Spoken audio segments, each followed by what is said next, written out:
What's the point of cricket? Boys. Why do you do it? Great cricket is a prison. We're going to look at the perils of sweeping. We're the good cricketers, the great cricketers, real Brad. Dips his head. If you're going to do it to England. Well, he's out now. He got 40. Are we still in the same Ashes series as the Perth Test? I can't believe we've had to wait this long in such a jam-packed schedule. We yearn for more games, more narrative, more action, more scrolling, more hot takes, more chaos, more safety, more of everything. We are Augustus Gloop. The Ashes is Willy Wonka's chocolate factory. Narrative is what we crave, so just suck us up a tube, turn us into fudge, and let the games begin. Again, we move to Brisbane for the Pink Pony Club, and indeed, the Pink Test match. Does the Ashes need it? Do any of us need anything? Or are we simply gluttons needing something to fill the void? Smith's wearing eye blacks for some reason. Woods injured from driving across the country on a camel. Head wants to open. Aussie pulls out of the PGA. England aren't arrogant. Cummins might play.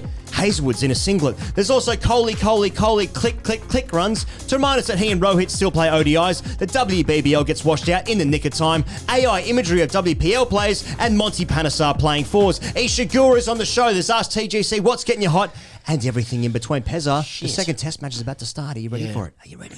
I am ready for it, and I'm enjoying the previews. We can leave Perth alone now. There's been a lot written and said about it, and a lot of podcasts consumed by everybody to fill the void that needs filling, lest we be sucked up a tube, as you just said. Like Augustus Gloop. Like Augustus Gloop. And turned into fudge. And I like when we go to Brisbane, because Brisbane is where every single set of conditions is possible. It is the ground, the Gabba, where you can retrofit anything you want tactically into that ground. This is a ground where there's grass, there's bounce, there's swing. Is it 5 quicks, therefore? Do we drop Lion? But also remember, the ball goes soft. It goes flat, so therefore it's good for batting. Lion's record is good there. So is heads at 5, but the ball is pink. And Australia's won 12 out of 13 pink ball tests. But the Gabba's where they lost with the pink ball and had middling results otherwise. And England's barely played against the pink. But Travis Heads essentially said red ball, white ball, pink ball, like gold jacket, green jacket, who gives a shit? And then there's rain around, but remember how good the drainage is at the Gabba. And it's because, we got to remember by this stage, after all this chat about, arrogance and how England played and will they learn, and it's all about England and blah, blah, blah. Yeah. It's become clear that all we're playing about one thing. All we're playing for is one thing, which is to the ability to prefix any sentence with the thing you've got to understand about cricket is. Is that not what we're playing for? Yeah. Like if England manages to win this series playing with the style that they play, debonair, maverick, cavalier, discombobulating, entertaining, they get to say the thing you got to understand about cricket is in the modern day, blah, blah, blah. Whereas if Australia wins, you get to stand on the pulpit, the imaginary pulpit, and say this is the thing about cricket is, and that's a very sweet prefix. So as a result, Australians have become dangerously giddy with triumphalism with 4 tests to play. Yeah. There's 4 tests to go. Yeah. But England had to win that first test. Yeah, sure. But Aussies are giddy for a baseball day of reckoning. That's the giddiness that's happening. It's people have fired their shots way too early, including us. But they want that day of reckoning where the baseball melts into the earth like Wicked Witch of the West. You know what I mean? Screeching, I'm melting. What a world, what a world. But on the other hand, if Brooke just bats properly and gets going, and this is the delectable. Have you thought about this, though? Shane Warne had a great record at the Gabba. And why is that? Because if it seems, it spins. Spins. Very interesting. So that's option. A tick for Gary, apparently. Sure. But if I want to play fantasy cricket in my head, like Bradman's playing all of a sudden. Yeah. With the Chappell brothers, the Marsh brothers, the Lee brothers. The number 2 greatest Ashes player ever, Bradman. Let's see what the punters have to say. Why was I slightly aroused when Travis Head started fucking blitzing our attack? It's like thinking about your mate's missus. Oh, no. It's just that mustache, that forehead, the trim. Oh, With his mates We missing. have to stop it there, boys. I'm not sure what's worse, supporting Bazball or playing against it. I imagine facing Bazball is a lot like getting into the ring with that long-haired, weird emo bloke from your school class. The guy's a fucking animal and lands the perfect roundhouse kick whilst barking. By the time you got up, he's sparked himself out, headbanging a wooden stool. I wish Dad would come home. Travis Head talking about red ball, pink ball, white ball. Bring them all fucking on. Joffrey's going to make your balls pink. Palms 3-2. Bring on the Gabba. Bring on Boxing Day. Bring on Sydney. Bring on Adelaide. We don't give a shit. Come on the Palms. So I live in London, and I just finished having a chat with my director about what played out in the first test of the Ashes. Joss Butler. To which he said that Hedy's innings reminded him of Bairstow and his pomp. Fucking hell, how to make an Aussie bloke bristle. Oh, cricket. Is there any cricket on? Is there any cricket on? Is there any cricket on for the next 2 fucking weeks? Heads on pikes. Now. Any danger of some fucking cricket getting played soon or what? Absolutely blown away with gratitude that England players who are on over £130,000 a year have managed to put in one extra training session after losing inside 2 days from a winning position in the first test. Thank God for these dedicated professionals. How's it, Pez and Egos? I'm extremely hot that you boys are giving so much airtime to 5th grade Premier Cricket over the recent weeks. It's the pinnacle of about 85% of blokes' cricketing careers, including my own. But yo, you blokes giving the fame and notoriety to the cigar-smoking fellow from Eastern Suburb is absolutely criminal. If you want to be carrying on like that after you score 100, you need to be getting 6 points, singing the song as loud as you can, and enjoying some castle lagers after the game. It's just not good enough, eh? 5th stump. Fuck off.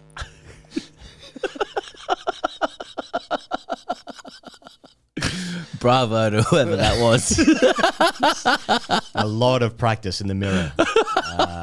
Castle Lagers, indeed. You're. Fantastic stuff. I also joined Pezza, wrapping up Perth.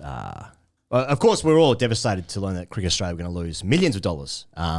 Such was the rapid finish to the Test match over there in the West. But the boss of Perth Stadium, Mike McKenna, he was the inaugural boss of the Big Bash. He said that another game should have been organised to fill the void of a 2-day test, even if it was an ODI. So, I did. Yeah, more cricket. I did note that they had the largest ever donation of food to those in need, which is good on the plus side. Yeah. I've noticed there's been a lot of briefing about how much money Cricket Australia lost out of this. I've read 3, I've read 4, I've heard to my own ear $5 million. Then I saw an article today saying GCA could use privatising the BBL. Yeah. It's just on its knees financially, coincidentally. So yeah, they should start a GoFundMe. It's happened before. It is. Is this, and this is the thing, is England where I want to know where this day of reckoning with Bazball goes, and I want to know that after one test with 4 to go. Yeah, right. Yeah, 2 days so far. Because right now, it feels it's not an end game now, but there's knives being sharpened. Like all this shit about not going to Canberra and are they arrogant and stuff like that. None of this is real. No one wants to fucking go to Canberra to play. I can go to the Sunshine Coast. Yeah. I'm like, why would you do that? Right? I've already played heaps of cricket. The Prime Minister's organised a team. He gets married on the same day. Exactly. I'm not going to Canberra to play elbow twos. No. It's not even going. But then we see Constance bowl some full tosses at the end of the day's play, and people have been like, see, this is why we shouldn't have gone. Should have gone. Exactly. This has been the whole experience of everyone. Non-stop, 24/7. So there's all of that stuff exists none of it's real, but it exists to keep the pot warm for when we sharpen the knives over something actually real going on. Now, but I just want to know where it's going. And is the end game of the reckoning of Bazball, the Wicked Witch of the West melting in, screaming, I'm melting. Right. Is it to say that England, who wanted to save Test cricket, is killing it? Right? killing it with its style, killing it softly. Okay. But killing its style, killing it with its style, killing Cricket Australia's profits, right? Yeah. Leading us to having to sell the Big Bash League 400 million Australian dollars. Yes, right? AUDs. To AUD, that's right. Which precipitates another conversation about, oh, hang on, England got a billy out of this. I got a billy. Only 400 mil. I mean, that's the real game. It doesn't add up to me. Going on, exactly. Are they attacking Cricket Australia's coffers? Yeah. Is it 4D chess? You know, are they... Brilliant. Are they playing a style of cricket to encourage CEO decks later in the series? Okay? Yep. So, we're you know, only about 450,000 bows have been tied around the Perth Test. Let's tie another. If you want to come and see TGC live and you haven't already got a ticket, you can't. Next.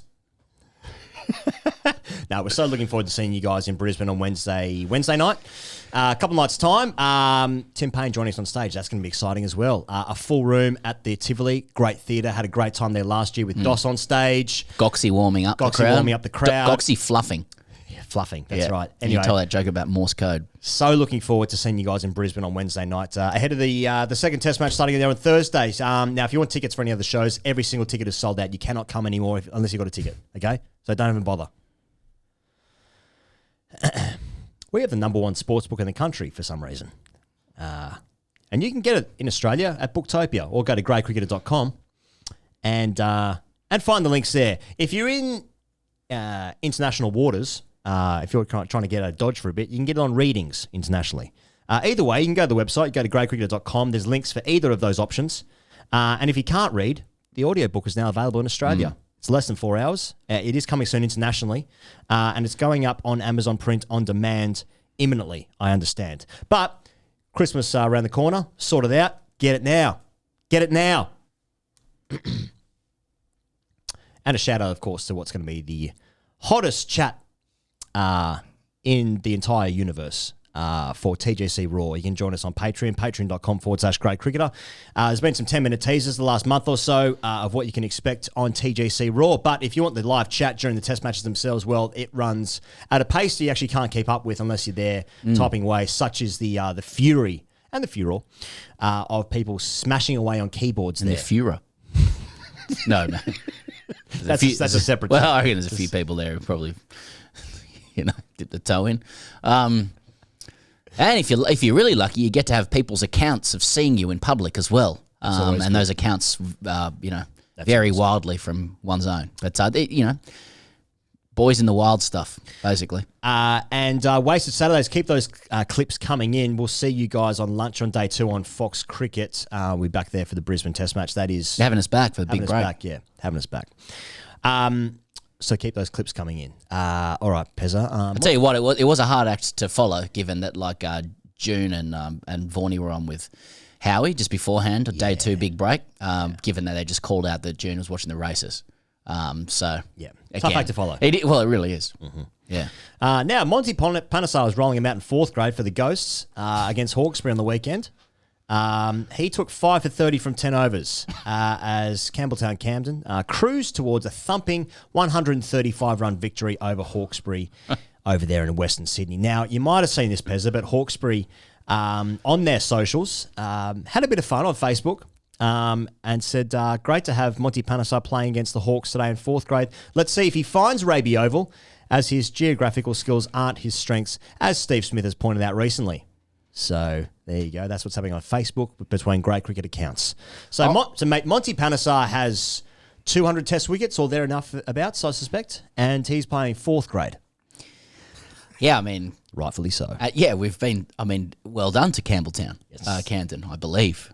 They're quite strong in grades 1 to 3. Apparently, as we've encouraged for a long time, if an England international, either future, current, or past, joins your club, they simply must not be permitted to start in 1st grade, which most people acknowledge is several levels below what they played. In Monty's case, I mean, usually we've talked 2s and 3s. I haven't seen 4s before. No, I haven't seen 4th grade. Yeah, unless it's like a someone going back to play with their son. A father-son. Or like a batter playing fourth grade. It was like a bowler going to bat in fourth grade because they've got stressies or something, you know? Any current or ex-professional cricketer who has just said, I will participate in fourth grade, it's a new thing, put it that way. We are in unprecedented, we're in an unprecedented place. Bob Dylan was right. Yeah. Times they are changing. Look, can't say too much now. Did the grade cricketer receive a proposal from somebody representing themselves as being in and around the camp of Monty? We really can't say. Can't be said. And we hadn't verified this ourselves, so this could be a complete stitch-up. But was there a proposal to have Monty and Steve Smith participate in a mastermind clash mono on this podcast? Yeah. Can't possibly say. No, and we won't be alluding to anything in that regard. And just to be very clear, that appeared all from one side. Yes. In fact, possibly not even Monty's side. Possibly just a guy. Just a guy. Yeah. Just a guy. Well, we won't be making any comments. No comments will be made on that. Now, speaking of internationals, people might remember Ben Sears, who debuted against Australia in February last year. He took 1 for 70 and 4 for 90 in that Test match. He's turning out for Melbourne Uni in the T20 series. Smashed some bloke's bat, cut that in two. So that's all good to go. But he's playing first grade. He's a skeleton. Well, he's a Kiwi. Yeah. So no problem. You can jump in at once. Just open up Anzac Station in Melbourne here. Yeah. Ben Sears in ones, no problem. Ollie Robinson watched 44 off 33 and 1 for 42 off 10 in a loss to Easts for Sydney Uni. Easts with Dan Hughes, Maddo back, Maddo 22 red, Hughesy 50. Ollie couldn't get it done, but I suppose there is, there is it's like there's a little subplot brewing here of will we see Ollie Robinson and Monty at the SCG? That's the kind of giddiness that I've been describing before. Way too early. Let's talk about the Ashes. You can catch everything. In fact, things you don't want to miss. Brought to you by KO Sports. Ad break free during play and live in 4K. Only on Fox Cricket, included on KO Sports. Pezza. Joe Root, he's questioned the need for the pink ball test. Here's what he said. I don't mind pink ball cricket. I mean, I don't think it's as good as traditional test cricket. But it's in the schedule, we've got to play it and just got to make sure we're better than them at it. It's clearly something that works here for Australia and they enjoy it. It does add to things. It's obviously very successful and popular here. And obviously Australia have got a very good record here as well. You can see why we're playing one of those games and ultimately you know from 2 years out that it is going to be there. A series like this, does it need it? I don't think so, but it doesn't mean it shouldn't be here either. I have some sympathies with England fans having the first two Test matches start at 2:30 in the morning, whilst their broadcasters play the audio 2 seconds ahead of the vision. I sympathise that that's not great, but I think when the pink ball started here against New Zealand all those years ago, whenever that was, there were some hesitations, especially from batters being like, I'm scared of the ball and it could really hurt me. Yeah, the eternal fear of batters in cricket. And then as an experience of watching Test cricket with the pink ball, it is just glorious. And then it is elevated what the Adelaide Test match has been for the last few years. I know Brisbane's having it this time round, but it is wonderful, the pink ball test. They had two last time. They had Hobart and Adelaide, the last Ashes series, I think. So I understand the hesitations around it, especially if you don't play it very much. It feels like more of a lottery. You got to bat at the right times, bowl at the right times. I understand that element. But at the same time, we're actually saving Test cricket by playing it at a time where people can watch it and enjoy it. So I don't know what you want me to do about that. Me, Ian Higgins. Yeah. I mean, I think Joe Root's comments are just entirely reasonable. Mm-hmm. And it's entirely reasonable that they get spun to add to the concoction and the ingredients of pommy whinging. Excuses already. Is that right, Joe? Getting him in early this time, are you, Joe? He just says, like, I get it. I don't think they need it. Yeah. I completely agree. It's not needed. We could wake up tomorrow and they don't have a pink ball test and I wouldn't be like, where's the pink ball test? The pink ball test? Where is it? They're just entirely reasonable comments, but interesting to see them say that. Isn't interesting? Yeah. Right. What? 1-0 down. Yeah. Huh. Cat pigeons already. Fucking weak cunt.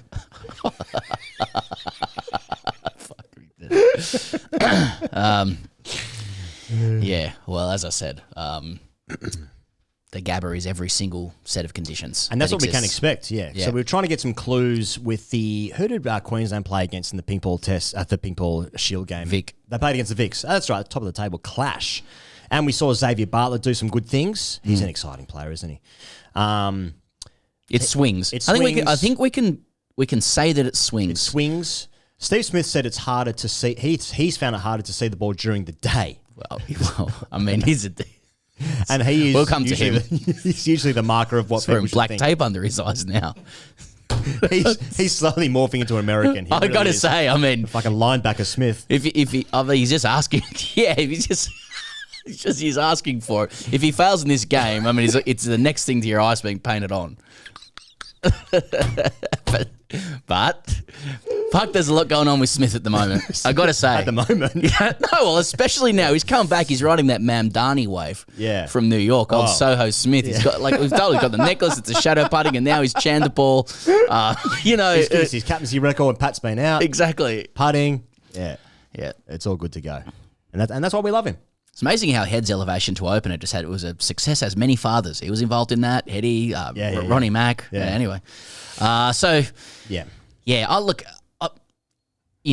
it's unlike Australians to be entitled and like never satisfied. But like I had become accustomed to the Adelaide pink ball test. Yeah.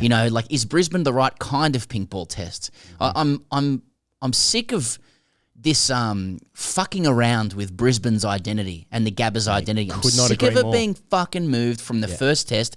I don't want to see it under lights. I don't want to see it. I want to see it in exactly the place that it belongs, its rightful place as the first test of the summer.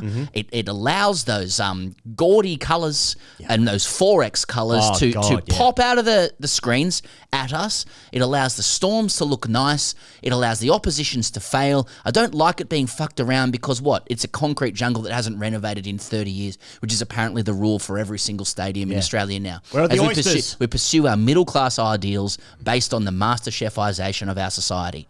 Fuck me dead. Just play the tests first. Let's win the game. Yeah. Let's be Queensland. Yes. And let's, embarrass and humiliate hapless opposition. Okay, now I'm hearing like, the ball gets soft. It's actually quite a good time to bat. I don't need to see the Gabba at night. No.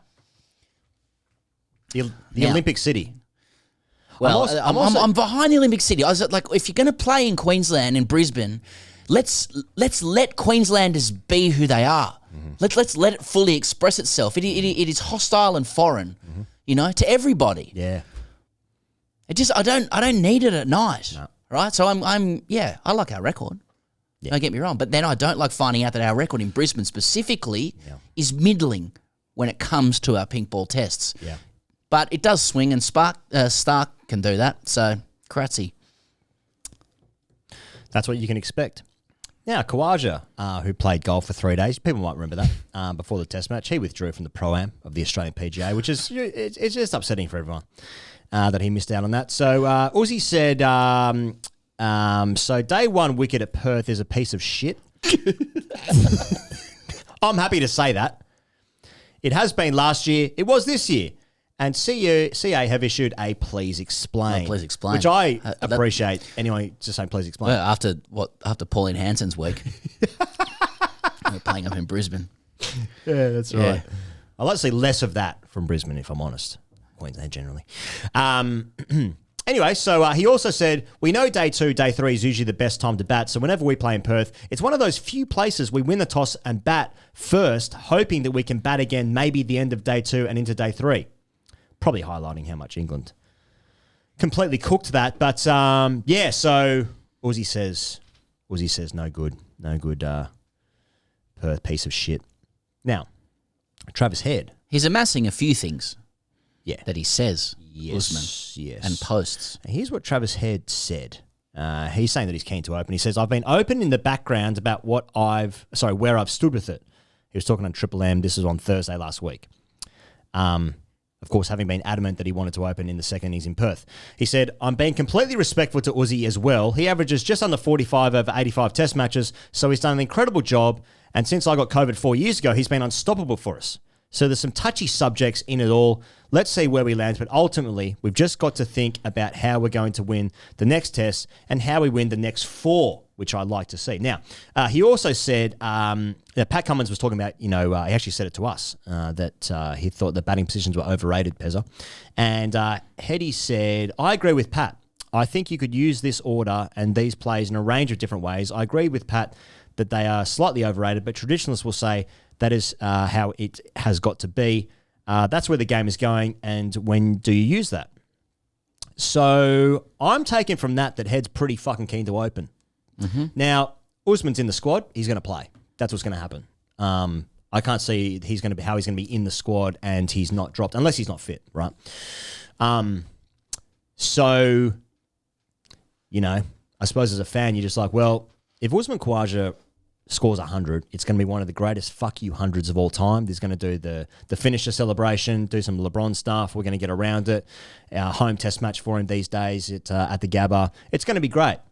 It's just that I can't see it. And when you think about it, which no one else has except for me, the team feels like it would be a lot stronger with Head opening batting and Usman unfortunately having to finish up his international career. You know what I mean? So, and with Head saying that he's very keen to do it, it's like, well, what are we looking at here, fellas? Thoughts? Yeah, I think the first thing to say is Khawaja's in the squad. You can presume if he's in the squad and fit that he plays, right? So we're not looking at a situation where they pick him in the 14 or 15 or whatever it is and then say, nah. But I don't know if he's been completely ruled fit yet. So I know he didn't bat at training last night, though he doesn't bat normally. That's where we're at with the reportage, which I welcome, by the way. We're on Uzi training watch, took part in some light fielding. Yes. Then he went home at 7 o'clock and he drove Went home. home at 7 and he used his own automobile. He put it into a TomTom. So, look, I only echo what you say with that and what a lot of experienced, ex-players are saying as well, which is that, Australia have had this top 3 problem for a very long time, or so it seems, and we were lucky to be presented with a solution right in front of us. And when you looked at what Head was able to produce, admittedly in a specific set of conditions, when aren't conditions specific to that situation, against the backdrop of a player who wasn't able to take the field owing to an injury that you have to connect with age. It looked like we were witnessing the future and possibly the present, and it was kind of dropped in our laps a little bit. And the extent to which Head elevating to opening the batting, combined with the opportunities it presents in the middle order for Australia as well. Cam Green's been looking for a more substantial position, I would say, and that there's a lot of strength in at number 6 as well that Australia can call upon. And again, as a contrast to what happened in the first innings, where Australia was literally on the back foot. Marnus struggled opening the batting. He always has for Australia.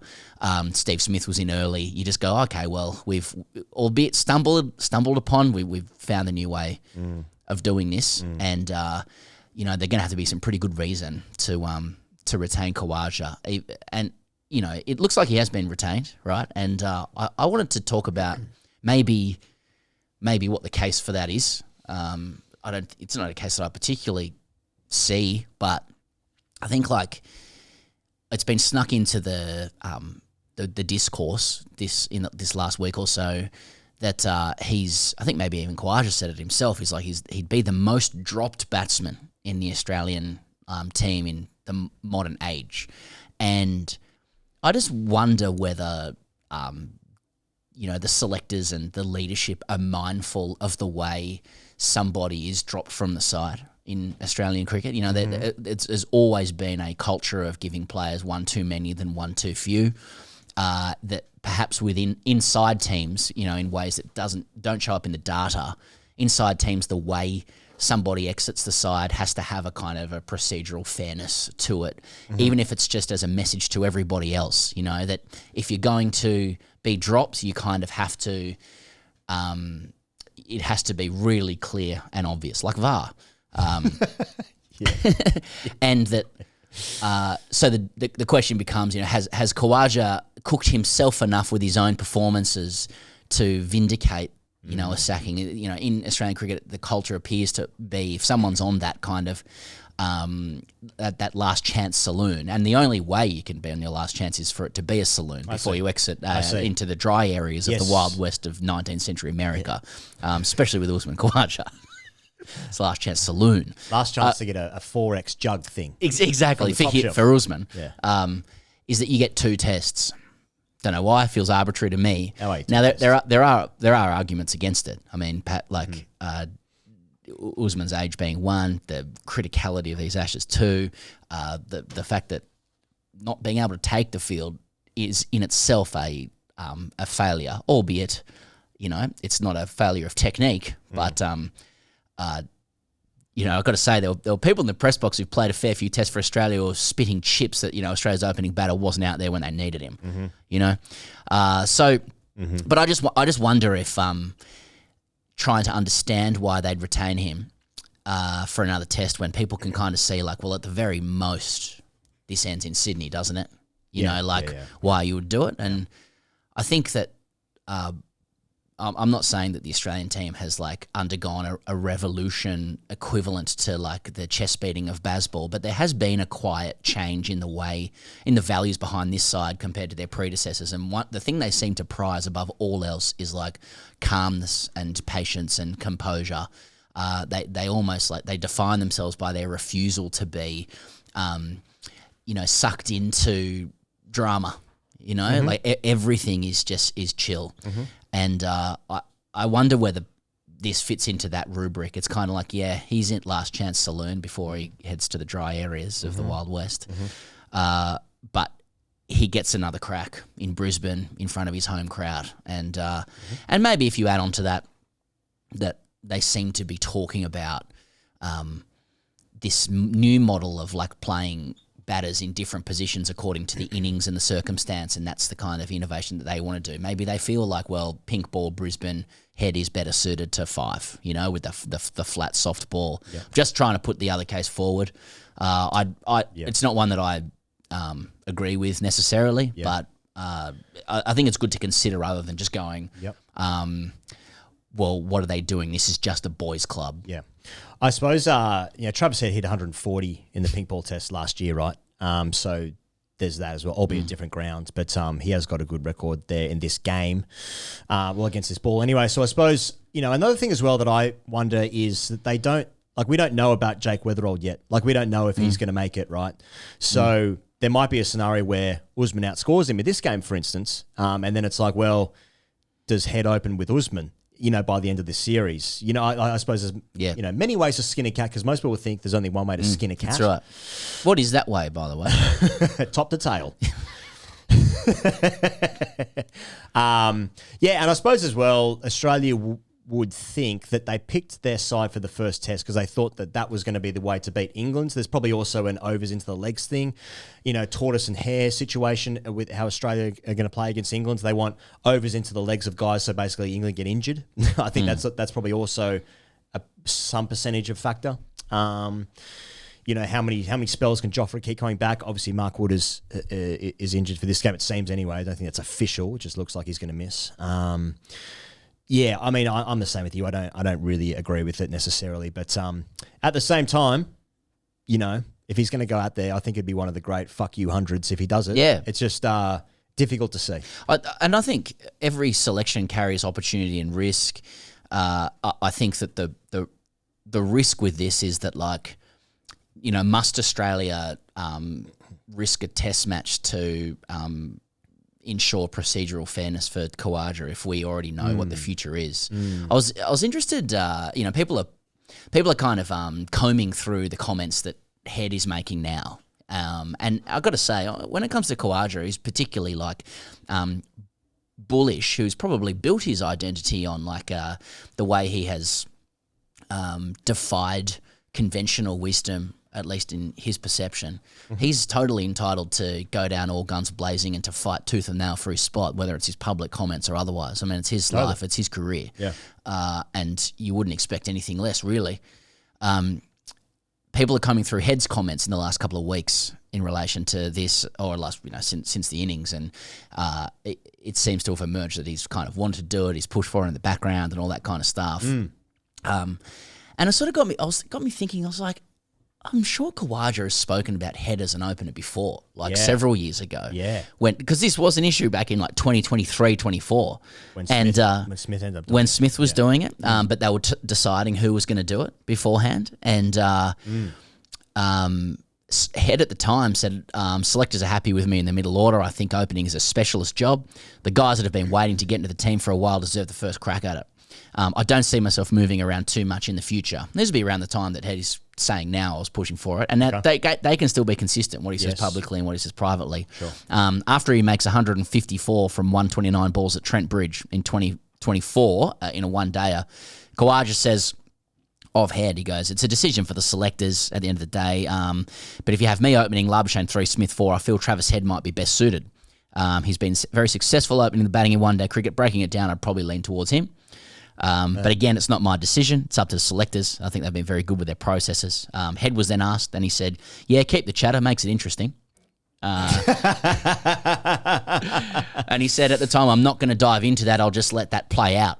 He also says, I don't think it needs to be spoken about. I think it creates too much bullshit, really. That's just my point of view. I want whatever's right for the team, but the way I answered it, people interpret it in a certain way. So I'm done with talking about that conversation. Some of those conversations need to stay in-house.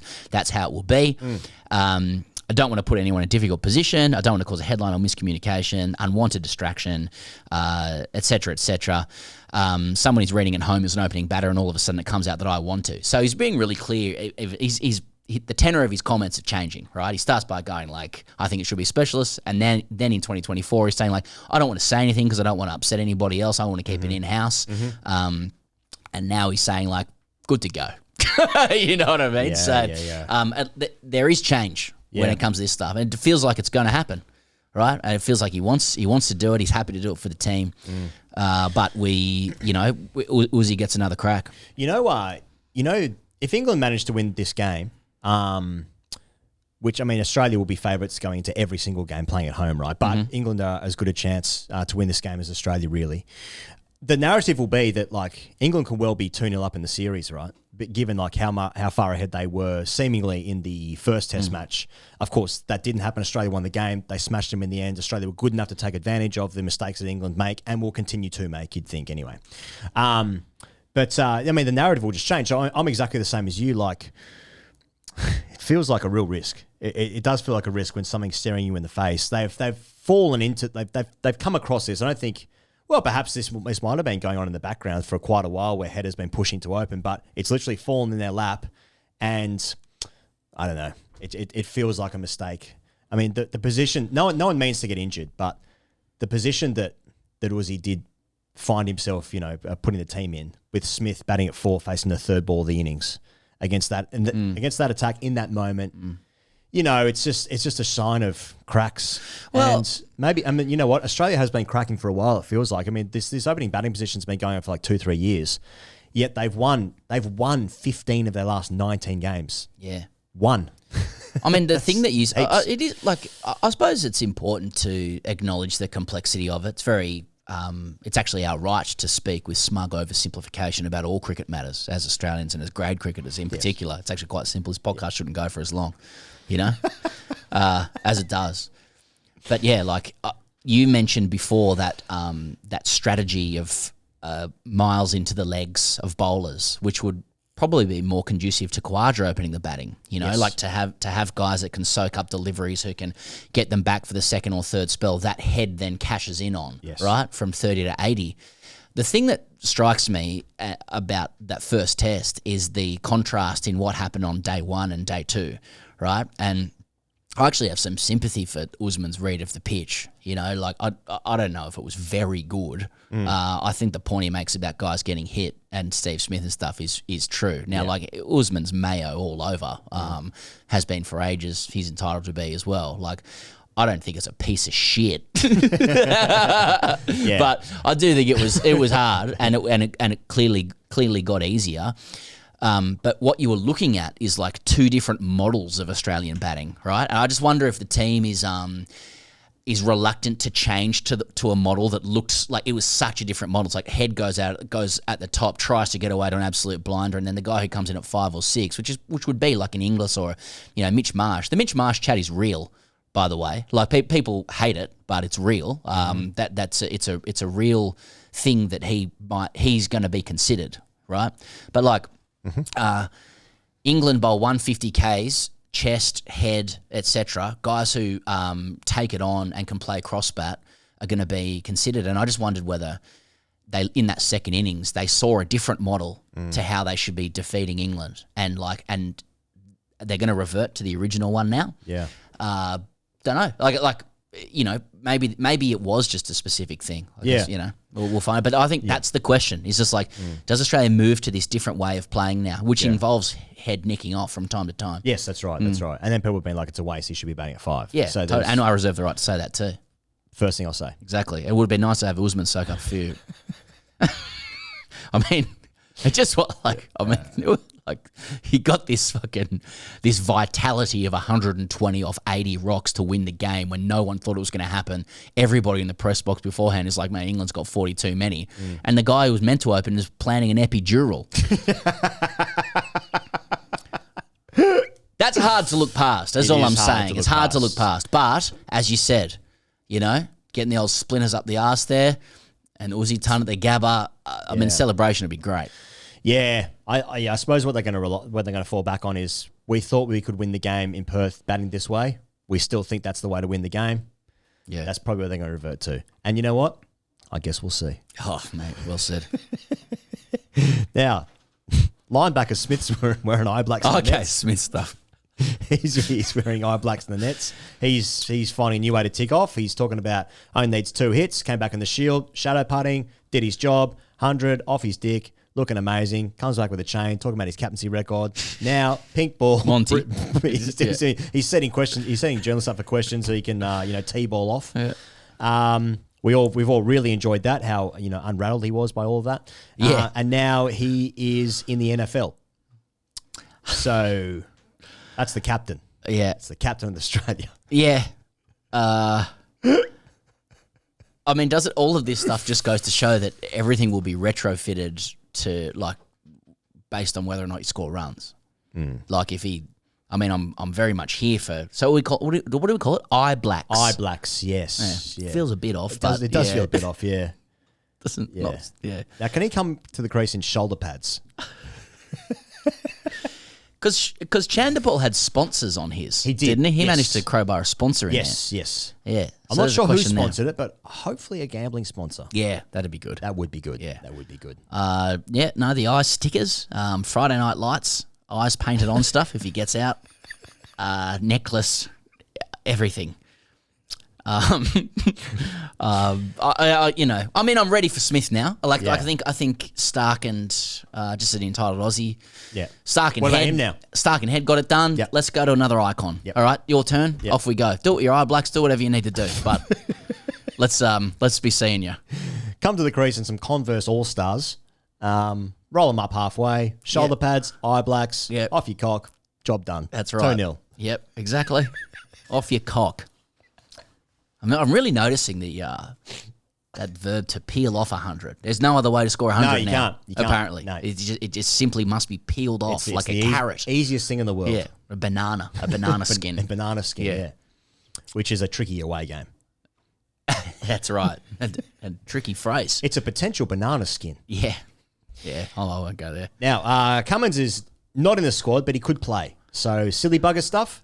Has to be. We're getting him bowling full spells in the nets. We're getting journalists at the nets reporting how he's netting. Yep. With the pink ball. How quickly the ball is hitting the back net, how far it's reverberating back, reflecting past the batter. He just picks it up, he goes back, he does it again. Yeah. The eyes are popping, the hair's looking good, he's in a singlet, hops off 10 paces the other end, rolling the arm over, getting some salt lick, all looking pretty good.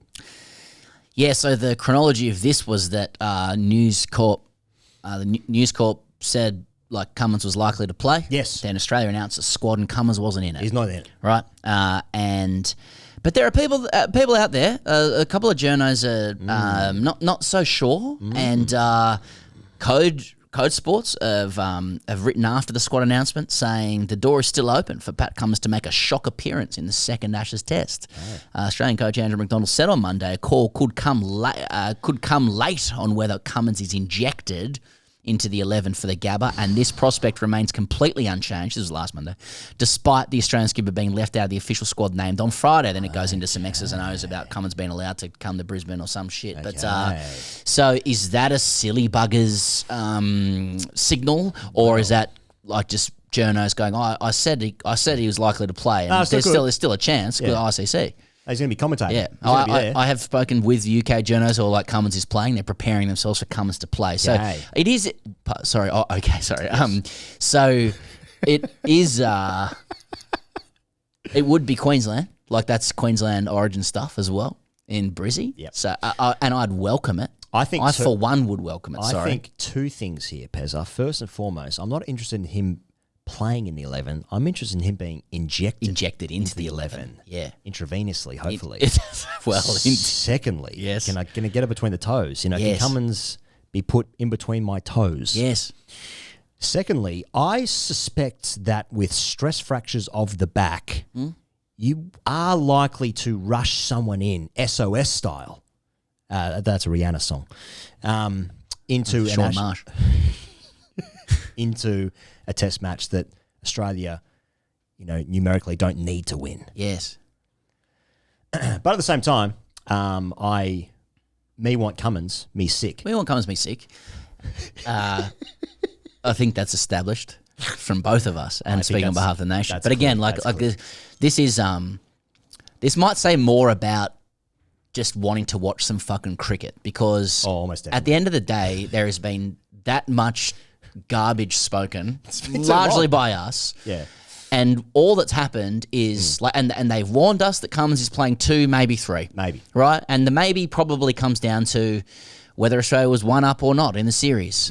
And there's chat about Khawaja and there's chat about Lyon and or whatever you want and who might come in and the model of batting or whatever. At the end of the day, Australia's gone unchanged squad, Cummins not playing.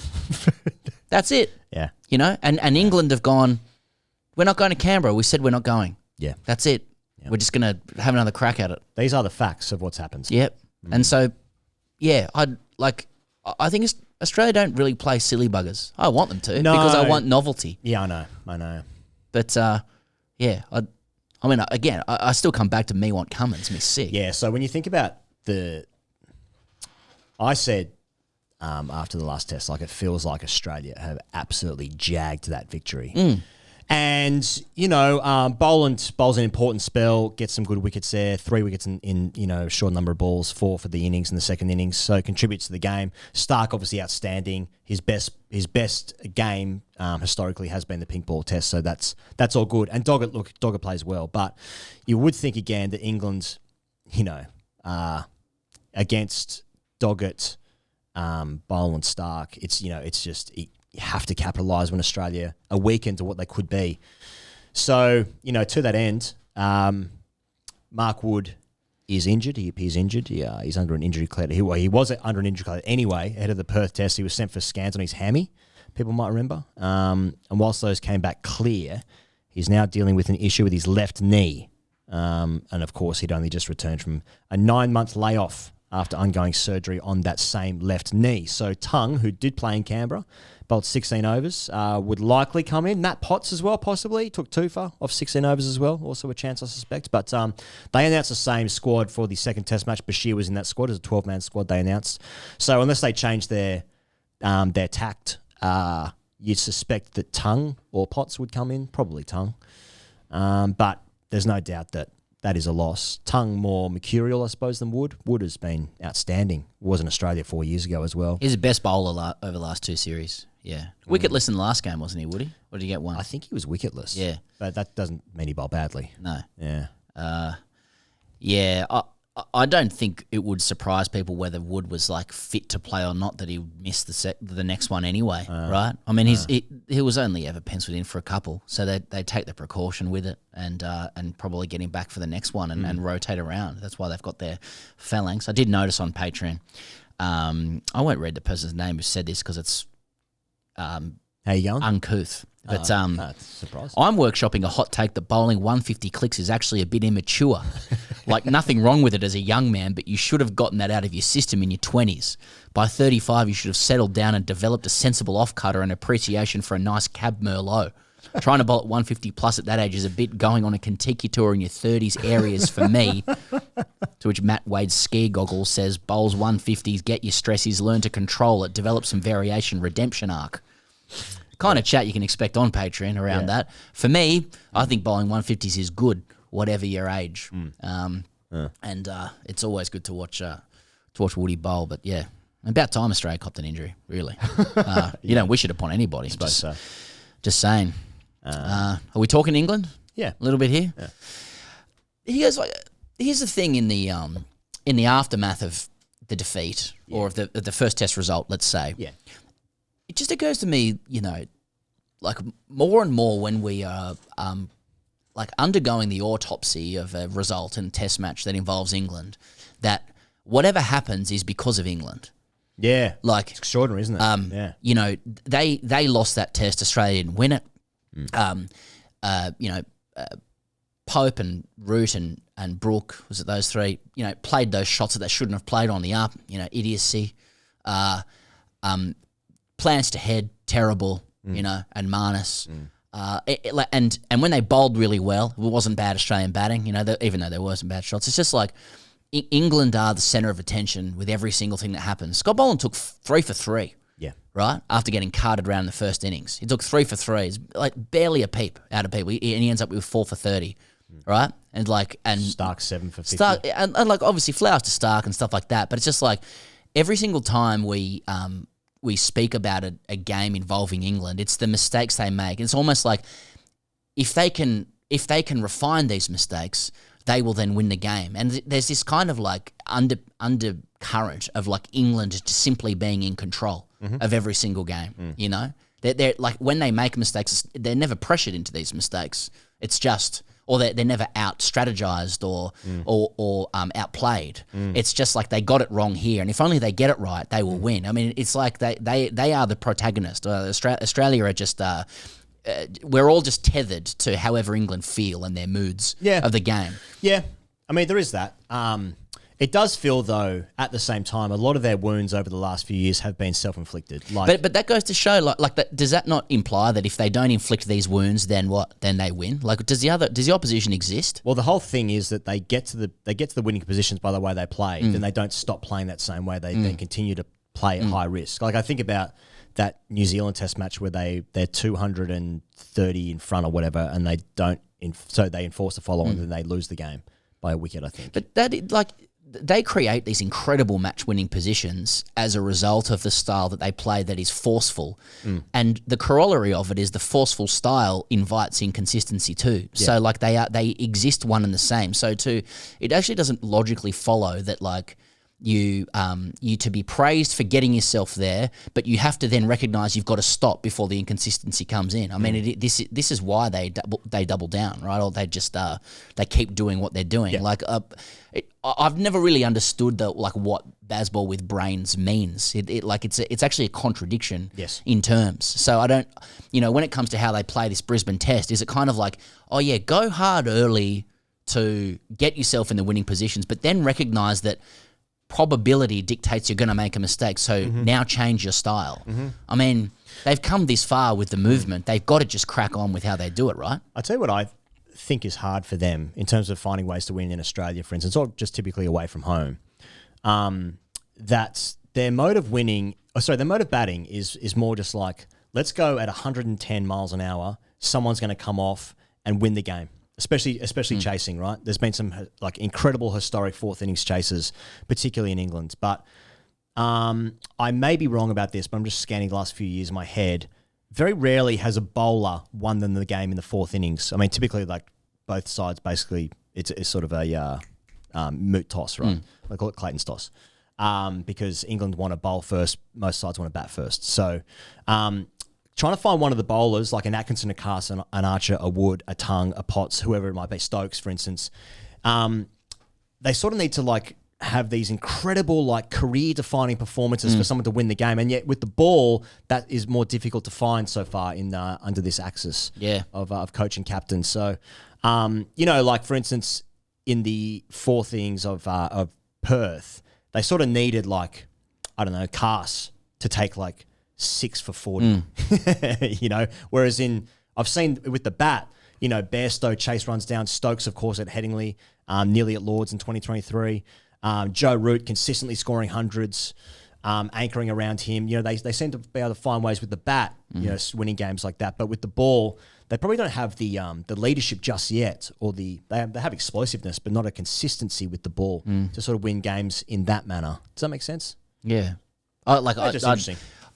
The chat appears to be they need to refine this all-out style. And, I think like people think, from an England perspective, the worst case scenario would be for them to double down and fail again. I actually think the worst case scenario would be if they refined it and failed, because then it would be like, well, what the fuck do we do now? I just they're just such a maddening team to watch because of the highs and the lows of it. I mean, like I honestly feel so frazzled when I watch them live. Even watching the other day, just like as somebody who hopes the other team wins when it comes to Australia. Yeah. I feel like, oh God, like you can't take your eyes off it, because if things go their way for 10 overs, the game's moved so far. Yeah. But by the same token, the pace at which they do that invites problems. You know what I mean? Yeah. So, although, one thing that they've changed is I noticed that Ben Stokes admitted a mistake this week. Oh. And that is a big shift in the mentality, as far as I could tell. He owned a few errors in his own captaincy, particularly in the fourth innings, and I would be buoyed by that as an England fan. I'd be surprised, but I would be buoyed. Scary. Well, you can catch it all on Fox Cricket, live on KO Sports, all with no ad breaks during play and in 4K. Shall we speak to Isa Guha?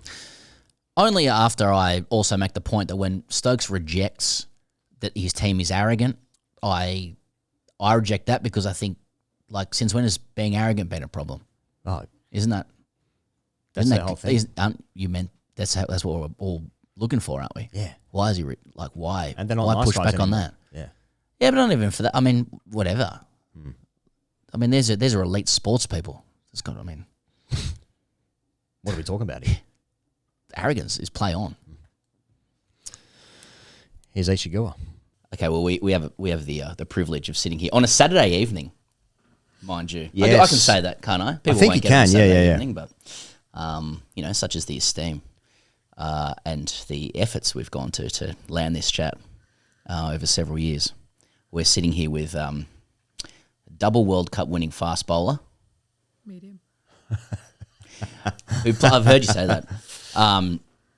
Nearly a decade for England, 113 caps across all formats, 3 Ashes wins, ICC gong for #1 ranked bowler in the world in 2008, heavyweight presenting and commentary career now.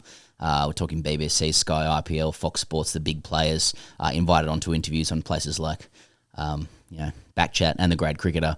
But that's not enough. She's a philanthropist, founder of Take Her Lead, so one of these frustrating polymaths across many, many different areas. We're sitting here with Isa Guha in person Saturday evening.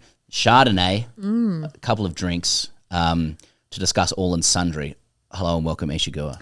Hello and welcome to you guys. Thank you very much. It's an absolute pleasure to be here with a bit of ponting, Charlie.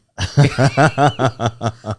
allowed to say that. And the review it's good. Well, he doesn't talk to us anymore anyway, Yeah, so that's right. It's fine. Yeah, it's fine. I'm a buttery oaky fan. Good to know. That's nice. Good to know.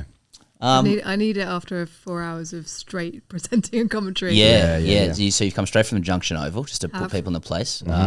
Stars Renegades. Yep. Stars Victory. Stars Victory. Comfortable it was as well. Pretty easy in the end. Yeah. Yeah. It was a bit anticlimactic in that sense. Is Meg Lanning still the best batter in the world? She is so good. Mm. And I bumped into her and I was like, so did you watch the auction? She was like, I really didn't want to, but then obviously, I tuned in. 327,000 Australian dollars for 6 weeks' work. Not bad. That's what they all say. Though. Yeah, they all say like, I turned it on. They're all surely watching that with like the most intensity of any program of their lives. It's mad because I mean, you think about where women's cricket was at 10 years ago, right? And professionalism coming into the game, you know, it's been such a long journey to get there, and all of a sudden now, you know, the big bucks, and she very much deserves it. Obviously, she's one of the all-time greats of cricket, and I love watching her bat. And, you know, fair play to her as well. She's not playing international cricket, but she's still dominating. And, you know, the benefit of having all these franchise leagues around the world as well means that you can kind of keep, you know, putting yourself out there. And, I'm just really happy for her. And you're front and center for the like advancement of equity and inclusion of women in sport, but you're also at an age where you would privately begrudge the millions that they're making now because you didn't get to. Yeah. Do you have a comment on that as well? Oh, isn't it fantastic for them? No, I always get asked this question, and Oh, really? Yeah, and I'm like, well, actually, I love the era that I played in because, you know, we weren't getting rubbish on social media all the time, and every single move that we made wasn't under scrutiny. So I much prefer my era, and you know, we could kind of fly under the radar. But also, I had this amazing journey with my team. So we were pretty rubbish at the start, and only beat New Zealand a few times, India, and never beat Australia. So to go from being not very good to becoming the best team in the world is something that I still cherish. So yeah, I feel like most cricketers you ask, they say the same thing. They love the era that they played in. But I'm also really kind of proud of where it's got to now as well. I'm sure you would have taken 6 weeks at the UP Warriors. Yeah, well, though, you for know, like 250. Yeah. Especially if I've moved from pace to spin. Who doesn't deserve the money? Well, anyone who goes there and doesn't really do anything. Yeah. Because I can do that. Like I can go there. Just fields. Yeah. For, you know, 200 grand. Yeah. The 2005 Ashes, your team won. Was that must have been just before the men's Ashes? Yes. In the same year? I talked about this recently. So it was a bit weird for us because we had 2 ODIs, I think, or 3 ODIs, then a test match. Okay. Or a test match, 3 ODIs, test match, 2 ODIs. Australia were dominant, a bit like the men, Belinda Clark leading things. And, you know, for years there were these battle scars. And I was one of the youngsters coming into the team. So it was the first year that I'd kind of come across them after 3 years of international cricket. And so I had this kind of, you know, fearless nature about approaching playing them. It was more well, let's see how good we are against the best in the world. So there were a few of us then, you know, Jenny Gunn, Catherine Silver-Brunt, Lydia Greenway, and we really backed ourselves. Catherine Silver-Brunt was amazing in that series. We beat them in a one-day international for the first time in 10 years, which was unbelievable. And then that just gave us a confidence going into the next test match. And we'd kind of kept them at bay because Aaron Brindle played this unbelievable knock. It was a match-saving century. And that, again, you know, just being able to stand up to them, I think, just gave us the confidence to go on and obviously win the Ashes first time in 17 years, I think. Yeah, because I'm retrospectively furious about this. Fitzpatrick, Rolton, Stalaker, Belinda Clark, the Blackwells are playing. Shelley Nitschke, of course, the current coach. He's there on the side. But let's talk about the celebrations because there's a photo of your team on the Oval, which must have been taken during the men's test match. Yeah. But you're also on top of a bus in Trafalgar Square. Yeah. And everyone's yelling out to you, are you guys the Wags? So are we sure that you're happy with your era for a start? Secondly, let's get into some Trafalgar Square stuff. Now, is it a bit too much for a home Ashes win, you know? I don't think it is. Look, it was all a bit of a whirlwind, to be honest. We were absolutely loving it. You know, we were end of a day's play for us. We'd go back and watch the men on telly, and it was just, you know, the whole summer was just this unbelievable celebration of cricket. And I remember the Oval, well, some of it, because we'd gone out the night before. So we'd nice. got in at 5 a.m. or something, I remember doing this lap around the ground, and they announced us, and people were applauding, and it was, you know, the first kind of recognition we'd ever had. Yeah, right. So it was pretty special. Yeah. And then to find out that we were going to be on a bus behind the boys, again, you know, back in that day, we were just grateful to be there. So we didn't care that everyone was shouting at you, the wags. Yeah. How old? You must have been like 20 or something. Yeah, oh God, 20. Yeah, I was 20. Yeah. Good maths. Yeah. Yeah, it was, honestly, we turned up. I remember we were at the men's hotel, and I just saw Freddie strolling in at 6 a.m., 7 a.m. in the morning, and his glasses are like, you know, hanging off his face. Yeah. He's holding his little baby Holly, and then I'm like, oh, like, is he going to be okay? But he was fine. And then the guys are kind of steering him towards the bus. And then obviously the full works, you know, I don't think anyone expected that many people to turn up. Like, it was literally packed. The streets were lined. Do you know how many people there were? No, I don't know the numbers, but it was people off lampposts, like hanging out. Oh, honestly, my it was God. unbelievable. That's always a sign if there's like you got to have someone hanging off a lamppost. Lamppost. Yeah, I know, It's exactly, really right? good. Yeah. You must have it all the time when you go out. But so we got to Trafalgar Square, and you know, it was back in the day. I wish I'd had one of the iPhones, because I can't find any footage anywhere. No, so it's just no. like in the memory. But we got there, and I remember talking to Straussy just before we went up on stage, and it literally felt like a rock concert. Like, in front of us, it was just like you couldn't see where the roads were. It was just unbelievable. And I remember them playing, I don't know why I remember this, but the Verve Bittersweet Symphony as we were walking on stage, and it was just, it was unbelievable. And then we got on the bus with the boys to 10 Downing Street. Obviously, we know what happened there. I can't actually remember who pissed in the garden. Has someone revealed that? No. Okay. So that happened. I wasn't aware. I wasn't even aware there wasn't actually a series that summer, if I'm honest. Of course. It's like wiped from your memory. Pretty much. But then after that, we went from there to Lord's, and that's when I think it was Harmy drew something on Freddie's forehead. Oh, yeah. Yeah, okay. So the boys were just flying. And you would have been getting the slipstream of that. Yeah. Like just. We really were. Like, it was. Yeah. And we didn't mind that at all. Yeah. You know, we were just like, yeah, we're here too. We've won. Having a great time. Yeah.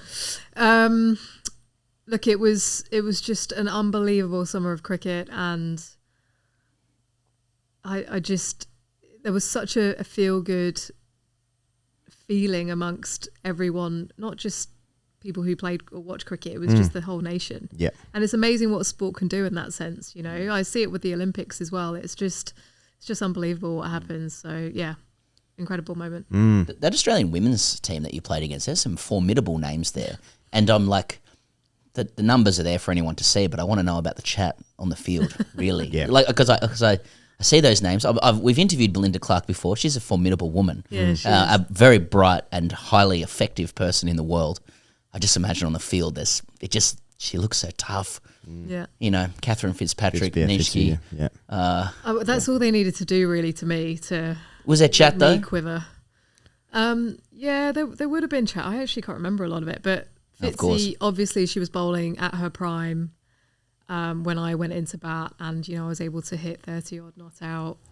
Okay. You know, she was at the prime of her peak career. Yeah. Catherine Fitzpatrick. What did you do? Just sit on miles an hour. Yeah, sit on the front door. That's all you had to do. Because she's considered like the fastest ever, isn't she? Yeah, she was was quick. wheels, I'm not being funny. She was coming to the end of her career, and she was waning a little bit, but she was still rapid. And there was this partnership with me and Catherine Siverbrunt during the Ashes, and we just had the time of our lives. You know, half my shots were going through the slip cordon.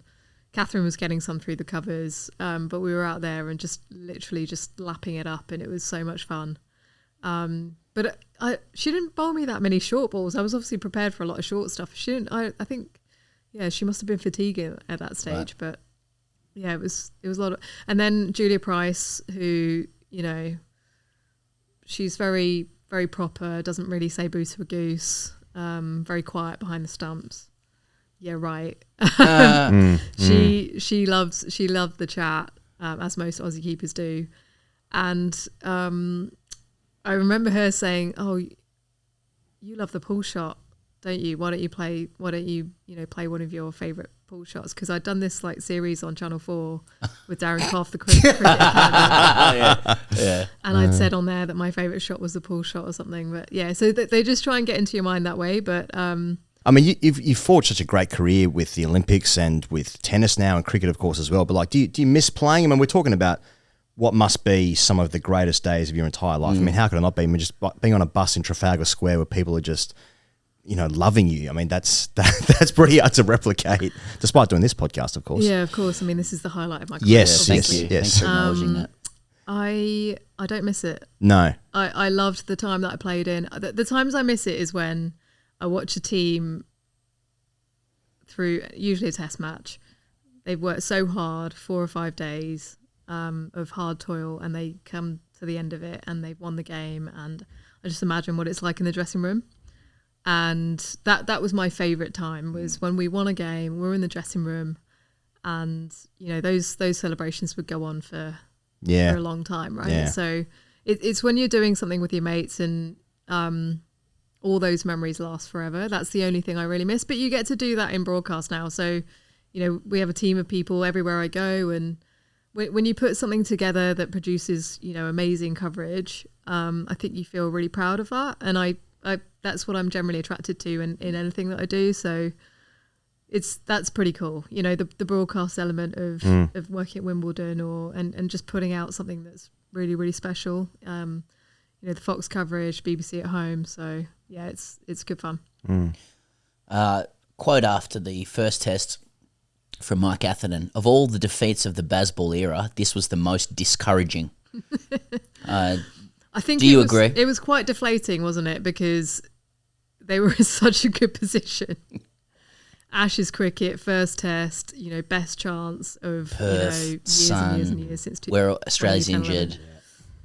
And it was a little bit painful, not gonna lie. But then I kind of had some time away from it. So I had a couple of days and I was like, what happened there? And I didn't actually think it was as bad as it was. England had a bad afternoon session, right? If they'd have batted to the evening, they probably, the ball would have been older, bowlers fatigued, the pitch had flattened out. They could have done what Travis Head did.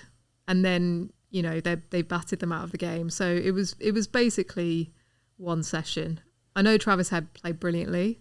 I'm not taking anything away from his knock. But you do have to think about the bowlers as well, and that they didn't really get much of a rest. The quickies, Jofra was 5k down, and it makes a huge difference. So for all those reasons, I'm not... I think you get worried in Australia because I know how quickly it can go downhill when you lose when you lose first test or you haven't come away with a win. And psychologically, it's such a hard place to play. So that's the only reason why I feel a bit nervous about the rest of this tour. But if there's any team that can bounce back, it's this one. They just... Ben Stokes is a miracle worker. So whenever he's around, I think you just expect that it's not going to be a done deal. And that's why I think there's hope going forwards.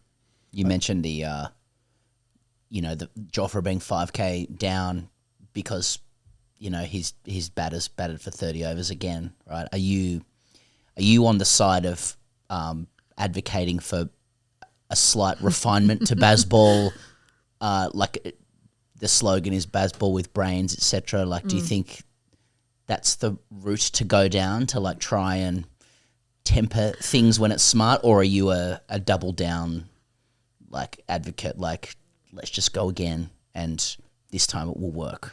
I think it would be wrong of them to not think about it, because I think in the first test they thought they had enough bowlers, right? They had 4 frontline quicks plus Ben Stokes, so you would think that they could just share the load. But by what they saw, that first bowling innings was so good. Oh, it was amazing. It was unbelievable. So how do they maximise that for the rest of this series, and I think that will make them go, okay, maybe we do need to be a bit smarter about how we're looking after our bowlers. Let's not forget day-night test as well, next test. So you have to approach it differently anyway. You know, it is session by session. You have to maximise the day. You have to think about who's bowling in the evening, when you're going to be bowling certain players, who you're going to be batting at certain, how you're going to be batting, and your approach at different times. So I think by the very nature of that, they will consider maybe, let's just get through this session. Maybe let's put away our drive. But that also depends on the player. You know, there are some players in that team, I think it's right to say, just do what you do, because you don't want to take away that natural flair. And I think actually, if you're thinking about it too much, it probably just gets into your mind. I've seen too many players who, play with freedom that it just affects them so much that they end up coming off worse. So, but there's an element of, we do need some stability. So we know the players in that team who were right for that. But again, take nothing away from Mitch Starc, because he bowled absolutely beautifully in that first test, and with the pressure of not having Hazelwood and Starc, knowing that he probably didn't want to go to the short ball barrage himself too much because he knows he's got to be there for the 5 tests. So the fact that he was able to deliver at those key moments, removing both Joe Root and Ben Stokes twice, couldn't have asked for anything more from him in that test match. You interview Ben Stokes all the time, particularly post-game. He's quite stern with the media. Well, what gets presented, I suppose, outwardly, he's quite stern with the media, isn't he? I mean, like, there's been numerous times where he's been questioned about the team's approach, and he'll often say back, you don't get it. He said it to Mike Atherton at least once, might have been twice he said that. The team is often quite criticised by the way they play, and he's very protective of what the inner sanctum is trying to do, right?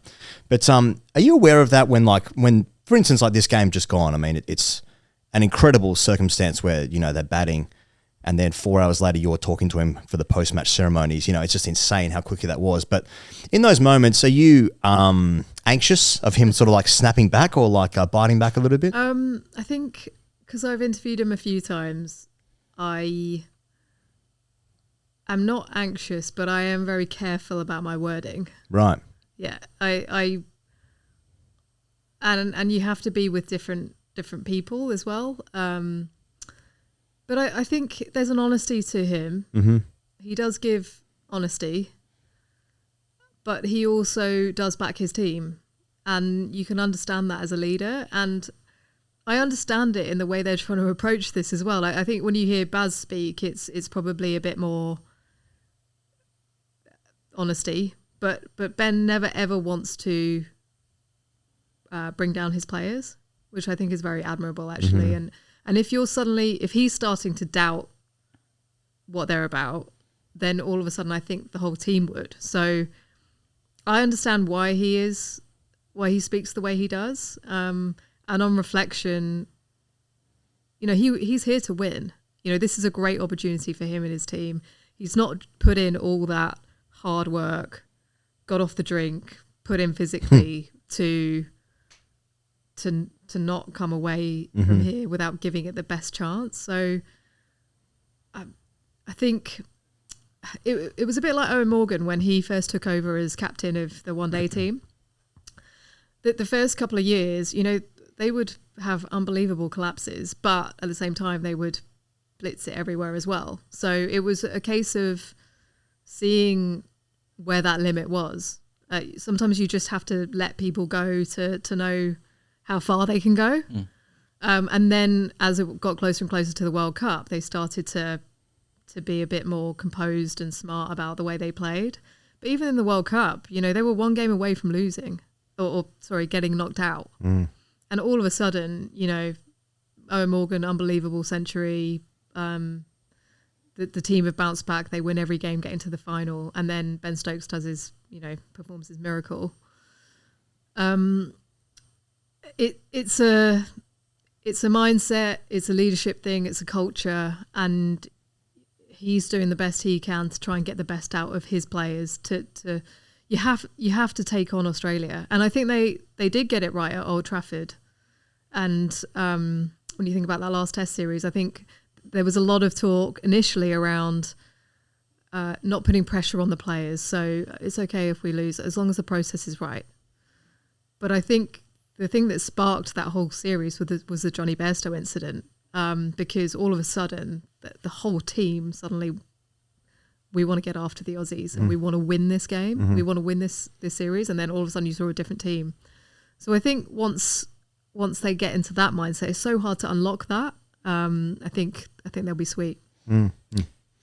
So to that end, do you think that like people who are engaging in like a real deconstruction of baseball and like, you know, the psychological kind of ridiculousness within it, to those people who are saying that are going too early, you know, at 1-0? I understand why they're saying it too. I mean, everyone. And what's it going to look like if it keeps going? I don't even know exactly. what people are going to say. I think there's been so Christ. much torment over here, and it's not just the men's game, the women's game too. I mean, I could barely watch last series. It's so difficult, and you're questioning the approach. The doubt comes in, and so you imagine what it must be like for the players too. But I just don't think you can write them off just yet. We'll see what happens after this test match. I did feel sorry for the fans back in the UK. Obviously, like 2:30 a.m. start is it's right in that sweet spot which we get for like the Premier League, right, where it's like you're not getting up for it, you can't stay up for it. You know, it's like you're in no man's land really. And then the broadcaster's got the audio playing. It's 2 seconds before the vision and stuff. So it's pretty difficult stuff. But what are your observations, Isha, about how both nations support the cricket specifically? Do you think it's a much bigger deal in Australia?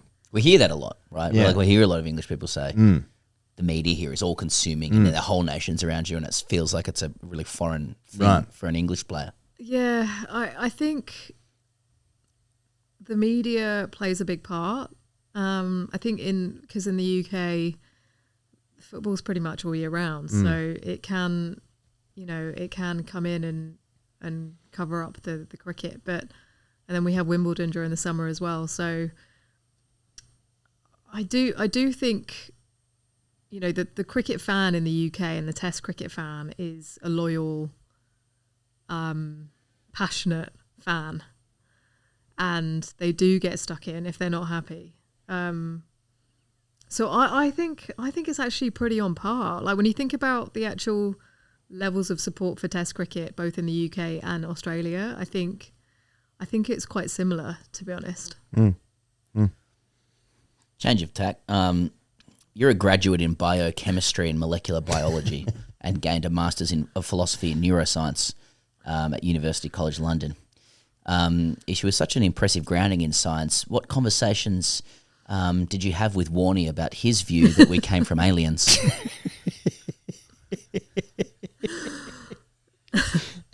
Funnily enough, we never really taught science.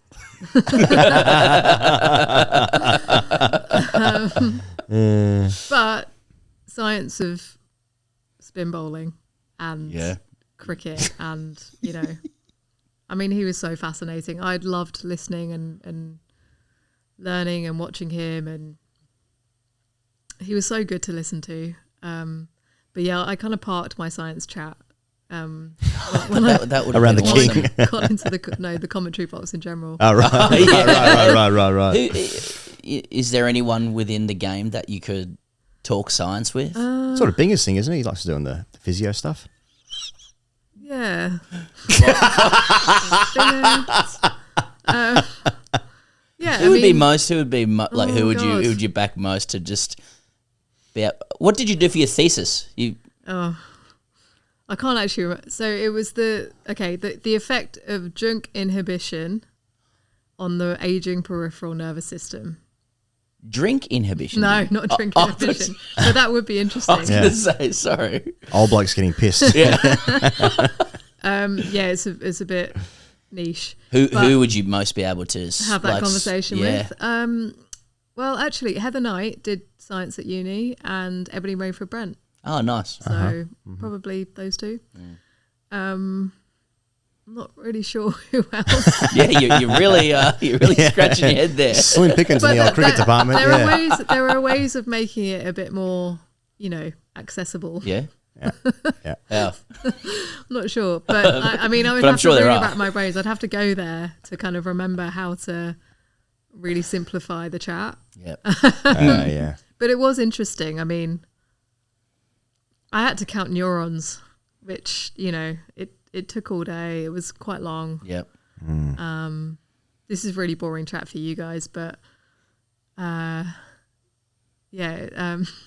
No, it's not. Like we don't speak to many people on the couch who've got a degree in biochemistry and molecular biology. So Yeah, I mean, it was a long time ago. I blagged it. okay, I think it was aliens.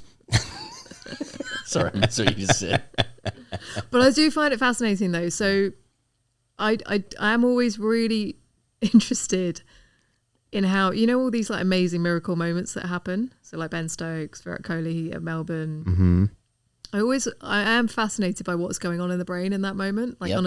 on a molecular cellular level. Do you have any like hypotheses? You think something special is happening with those Don't people? currently, but I'd be interested to know. And I think in the next 20 years, we'll be able to unlock what's going on in an athlete's mind. Okay. During a game. So what was going on in the umpire's mind the other night when they called off a game when there was 2 runs to win? Was that just Penguin stuff? Emperor Penguins just going at it? I think that might have just misfired a little bit. And Neurons misfiring. neurons. Misfiring. Yeah. I mean, it does go blank every now and then. I've had that before. It happens. Yeah. That was extraordinary the other night. What was it? Strikers and Thunder. Well, they need 2 to win, 3 to win. 3. It's been raining to 5 over games. It's been raining for most of the innings, and they're just like, nah, just call it off now. I mean, that would be infuriating. And good television though. So, and we're talking about it. Yeah. So maybe it's a good thing. Yeah. One Just hit. let them bowl a ball. Yeah, just let them do it. Yeah. They said that they don't take into account the game situation, Right. which I think is Yeah. Why that's- not? interesting. Umpires they just love getting in there and be like, you know what? This game's about me. I can. Yeah. Yeah, I'm not sure what happened there, but Phoebe Litchfield handled it really well. She did. Yes. Yeah. She did like I thought her face told a story. Yeah. Maybe. Yeah. It's So you guys had a great night the other night. yeah. Look, we try not to. No, yeah, we did. The perks of the grade cricketer getting in there with the big heavyweights of Test cricket. Yeah. Yeah. Such as yourself. Yeah. That's right. Yeah. Yeah. I don't think I'd ever host a party. Look. The whole team. Well, actually, we did ask. maybe we did not. ask the production guys. Were like, I was talking about being a Gillies, but and yeah, again, I mean, cricket for me forever has always been a case of just managing imposter syndrome, and just more and more. You walk into Gillies' house and meet his beautiful family, and then here are all these people that you do not belong among, and we're talking to these And Gilly's so generous, like he's bringing the team together, and I've got to give him his squash ball back. Had a hit with it the other day. But we talked to some the honcho production guys and said is this the deal in like each city? Like one of the commentators from each city hosts somebody, and they're like, no. But then they're like, they said like Warner used to host parties, but they were different. They were different. Yeah. Did you get to experience them as well? Warnie had a disco ball. Say no more. In his basement. And he won't mind me saying this because it was cool. I mean, he had a basement, full bar. It never got the ones that I went to never got out of hand. But, full spread, so generous, like full bar, everyone having a great time. Like a really kind of nice thing to do.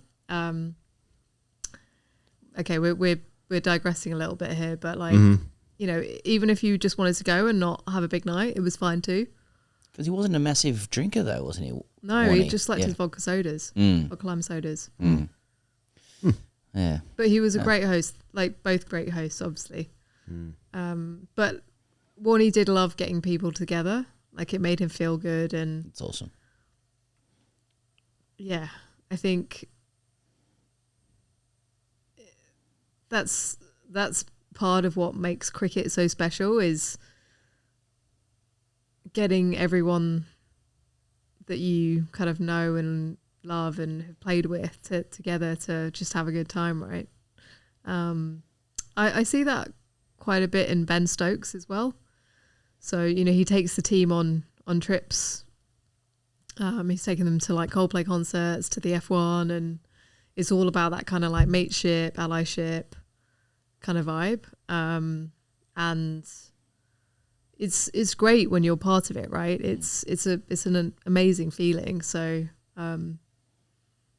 yeah, let's just all have a good time, shall we? Just try not to drive on the up. You know what I mean? Just let one go. Yeah. For God's sake. You watch how people act in different places, and you know, you guys were obviously very respectful at Gillies. You know, I mean, everyone knows this, but Junior every single year, you know, he's the first person to reach for the Grange. to the point, it's literally like, how long is it going to take for him to ask for the best red wine in the house? Yeah. And Gilly, bless him, straight away, come on, go into the basement within 10 minutes. Yeah, 10 minutes it took. Go into the basement, go and find your favourite bottle. So, well, I don't know if we were getting stitched up, but we were getting encouraged to go and get some, right? And like standing in front of the bottles, with like Matthew Hayden was standing there, and we go up, and I'm like, oh, excuse me, Dos. And then Junior goes like, you need to have played 100 Test to have some of this, mate. and then Gilly goes, well, that's me out. And I had some. Oh dear. Yeah. It's great though when you produce your own tequila range and you can just serve that. Yeah. On tap. Yeah. I thought charging for it was a bit much. I'm just glad his baggy green didn't go missing. Well, that was the other. I mean, Well, you know, yeah. you don't want to. It's out now. Yeah. We're getting a bit insidery, but yeah. An offer was made by a former luminary of the game. Yeah, a guy who bowled quite quickly. Yeah, yeah. Let's call him Brett Lee. Yeah. Offering us Gilly's baggy green to wear, and then he says, "I'll take a photo." Yeah. It's like, this is a trap. This is like, there's no way the grade cricketer can can be wearing Adam Gilchrist's baggy green. It's sitting there on the table. He's like, put it on, boys. I'll take a photo. It's like, no, Brett, that's a trap. And I'll call you Brett. Pass me that Grange, would you, June? Bit of plonk there. You could have at least hidden it with Bing. Yeah. Yeah. Yeah. Shane Lee's brother. I do have another memory of us giggling at something, and then you were across the table and I said, "Are you guys okay?" No, Aisha, none of this is okay. Are you guys all right? We don't deserve to be anywhere, let alone the basement. I've seen you guys a little bit, and I've never seen you look so nervous. Oh, shut up. Ever. Yeah, we were. Well, you looked so kind of. We walked downstairs to the cellar and everyone stopped talking. Yeah. I remember that. Oh, it smelled good. We had to re-record it daily. That's why we were nervous, yeah. No, I think Bingo was telling a story that involved more rhyming slang than I've ever heard in my life. And I couldn't stop laughing the whole time. He is the don of rhyming slang. Yes. He loves it. Isha, can we you talk about just another string to your bow? You're founding of Take Her Lead. So this is a charity that is about about equity and inclusion with women when it comes to cricket, probably beyond as well. And you've got a bunch of events coming up as well. But like, can you tell us how it started, where we're at with it? Yep. So I guess it started. I was looking at my own personal journey in cricket, and I'm one of 6 players of an ethnically diverse background that have ever played for the England women's team. So I was kind of wondering why that was. Yeah. And I was looking back at when I was 12 or 13, and I probably, felt like I was wanting to leave the game. I'm about to sneeze. okay, stop. It's fine. I'm good. And my mum was the reason I continued. She gave me the advice that I needed to continue in the sport, stay in the pathway. And I had older players on the pathway that really kind of took me under their wing. So I then kind of dropped down into kind of community level in the UK. And I was looking at why, you know, girls from a South Asian background weren't necessarily taking the step onto the pathway. And that's where I kind of recognise the need to have players on the pathway kind of going in and speaking to these young girls, because we know that the dropout rate is high, and even more so just generally for girls between 10 and 15, there's a 20% more dropout rate for girls than boys. And then I kind of recognised that actually to solve that problem for a specific community, you need to kind of bring everyone with you on the journey. So Take a Lead was formed.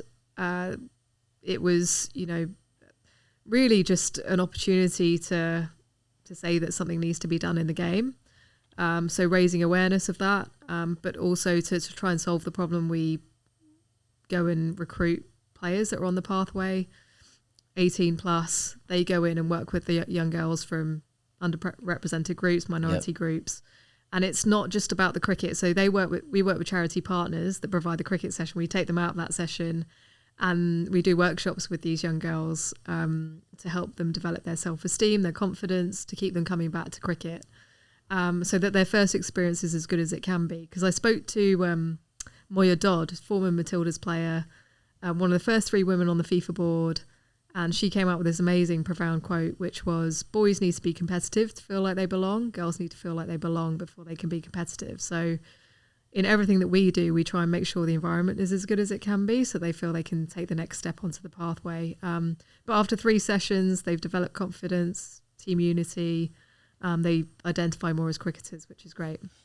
That word belonging comes up a lot with Take Her Lead. I've noticed just in other chats that you've had. You talked about a survey in 2022 of 1,000 women who are playing cricket, and the majority of which, sorry if I got this wrong, the majority of which said they felt they didn't belong in cricket.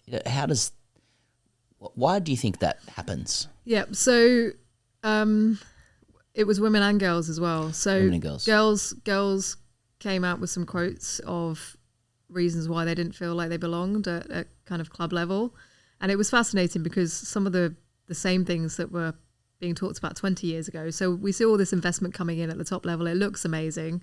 It looks like it's moving in the right direction. But actually, you know, girls are still having to change, not in the changing room, you know, in a bush, or there's not enough access to cricket for young girls, and girls-only spaces where sometimes they feel more comfortable. So girls come to cricket for lots of different reasons, not just to be competitive. They sometimes want to just be with their mates. And is the offering good enough for them to enjoy that experience, to stay?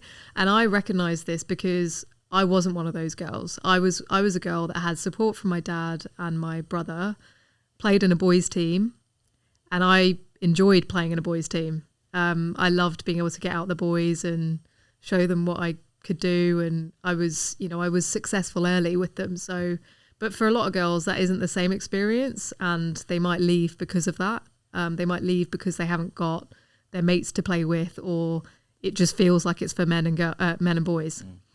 So I think that's the same for women as well, coming into the sport that haven't necessarily played the game. They might feel like it's not for them. It's not welcoming enough for them. And so that's why, you know, role models are really important, seeing women who have done it, increasing the numbers of women that are broadcasting and administration, not just the actual cricket playing bit as well. So that's what we're trying to do. We're trying to increase those opportunities too. So we have a broadcaster of the year, we have a women's network, and it's really just a safe space for women to talk about their experiences. But we want to bring men with us on the journey as well. Like, you know, they're so important, girl dads. So that's why Rick, who's our kind of tour ambassador for this trip, he's kind of supporting the events around the country. He's got 2 daughters. He wants them to, you know, have a great future in cricket. And he's a bit of a laugh. So he's trying to get more girl dads around the country to kind of get behind it.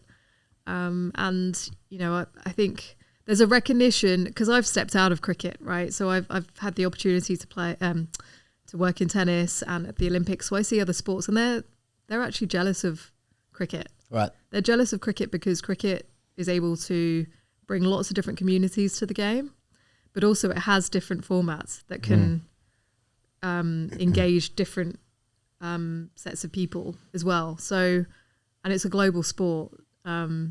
So other sports are really fighting for attention, but at the same time, we know where the world's going, and you're really fighting for people's attention.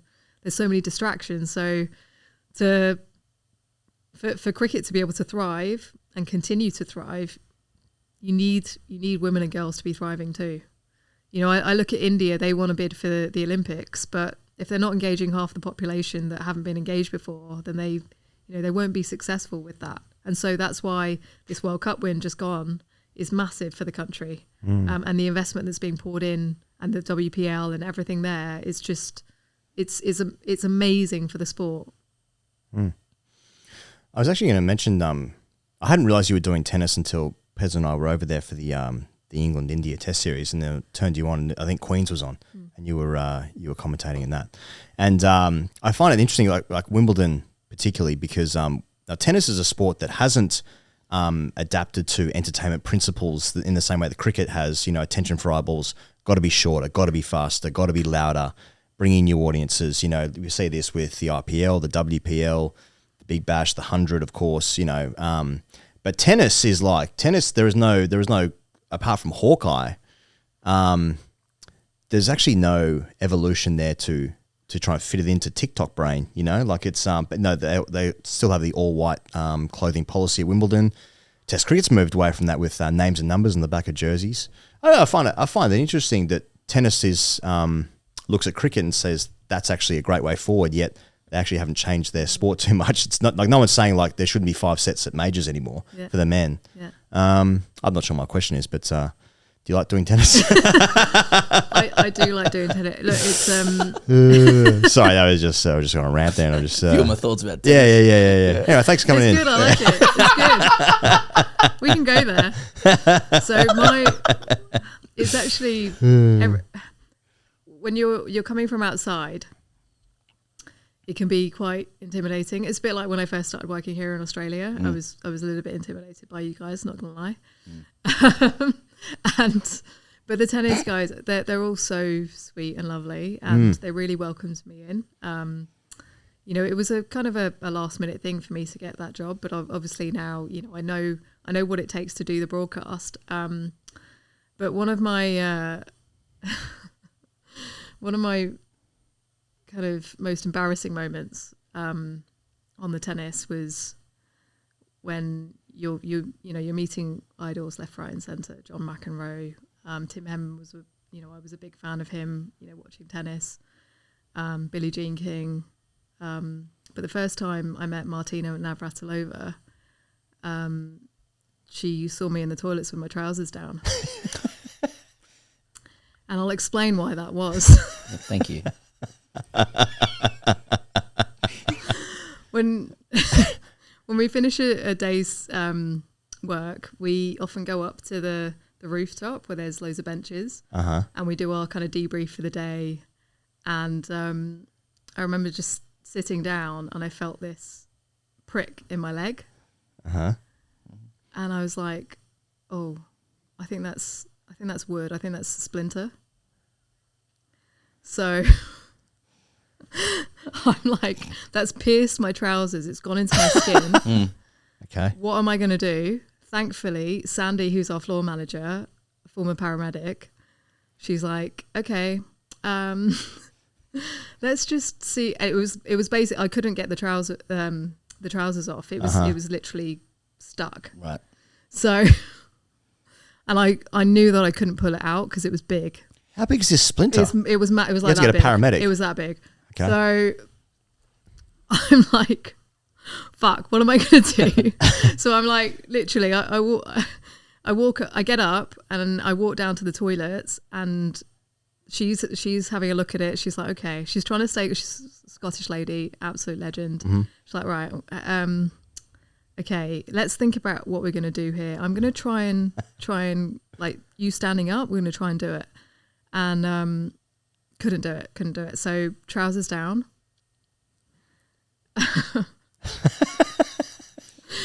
And at that precise moment, Martina Navratilova walks into the door Perfect. going, what on earth is going on here? And I've got 3 people around me going, how are we going to get this splinter out?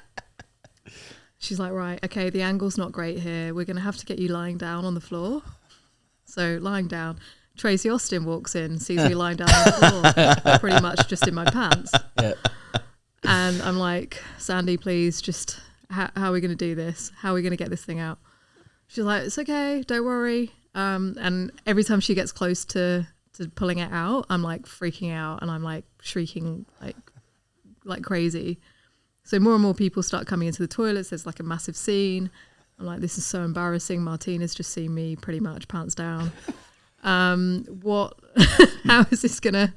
Anyway, she manages to get it out. It's like one pull with tweezers, and it's this big. Oh.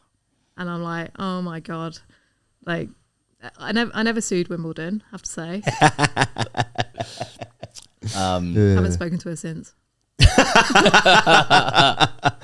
A good first impression, though. A lasting first impression, no less. Yeah. Well, it's getting late on Saturday evening, Isha. So we'll wrap it up there. But thanks so much for coming in. It's a privilege for us to speak with you, and you know we've worked hard to land it, and we have. You made a big deal of that, haven't you? Nowhere else, but right now. Nowhere else but right now. Thanks for having me. Thanks so much. No, very welcome. We'll see you in Brisbane. Proud to be colleagues. Not that you were aware of that, but we'll catch you in Brizzy and beyond. Love the show. Pezza, today I want to talk about the best house setups to watch your cricket, okay? Yep. Now, you can grab a pack today from your local Liquorland store. You got mates coming over to watch the cricket? Forgot the drinks? Liquorland will bring you the drinks with free express delivery on orders over $99, delivered to you in under 60 minutes. Maybe a nice Jose Cuervo Limonada from the original tequila. A fresh mix of Jose Cuervo Blanco, natural lemon zing, and refreshing soda. Now, Pezza, day-night test match obviously in Brisbane. But I want to talk about like the best setups of your mates. Think about maybe when you were younger, best setup, like going to a mate's house, cricket on. So like for me, mate of mine's house, great for like, I'm thinking about like sort of Christmas, New Year's time, really. Yep. Had a pool, had an area, like a tiled area in front of the pool where you could like wet the tennis ball, bob bumpers to your mates, dive in the pool, classic catches, TV on. Yep. Unbelievable setup. That's actually goated for me. Yep. Sunburns deluxe, lobsters, horrendous gear. But also true happiness. Wheeling the TV out to a deck or balcony area lower in the 90s. Oh, yeah. Yep. The grog doth flow for your parents who are still together. Yeah. And you've got your classic catches, you've got your pool, you're actually playing, you're moving in and out of the situation. You're largely, the playing is still the most important thing. Yeah. But someone's putting on a clinic, you go and watch it, you go and acknowledge the milestones, etc. Yes. The place just smells of barbecue. Yeah. Anytime as an adult, though, when you can go to someone's house and they have like some sort of patio or some sort of terrace sort of setup, that's Shangri-La stuff, because we never really had like TV out in the deck situation. We had a veranda around our house. Okay. But we never like took furniture outside from what was once inside. You know what I mean? Have you taken this furniture from what was once inside?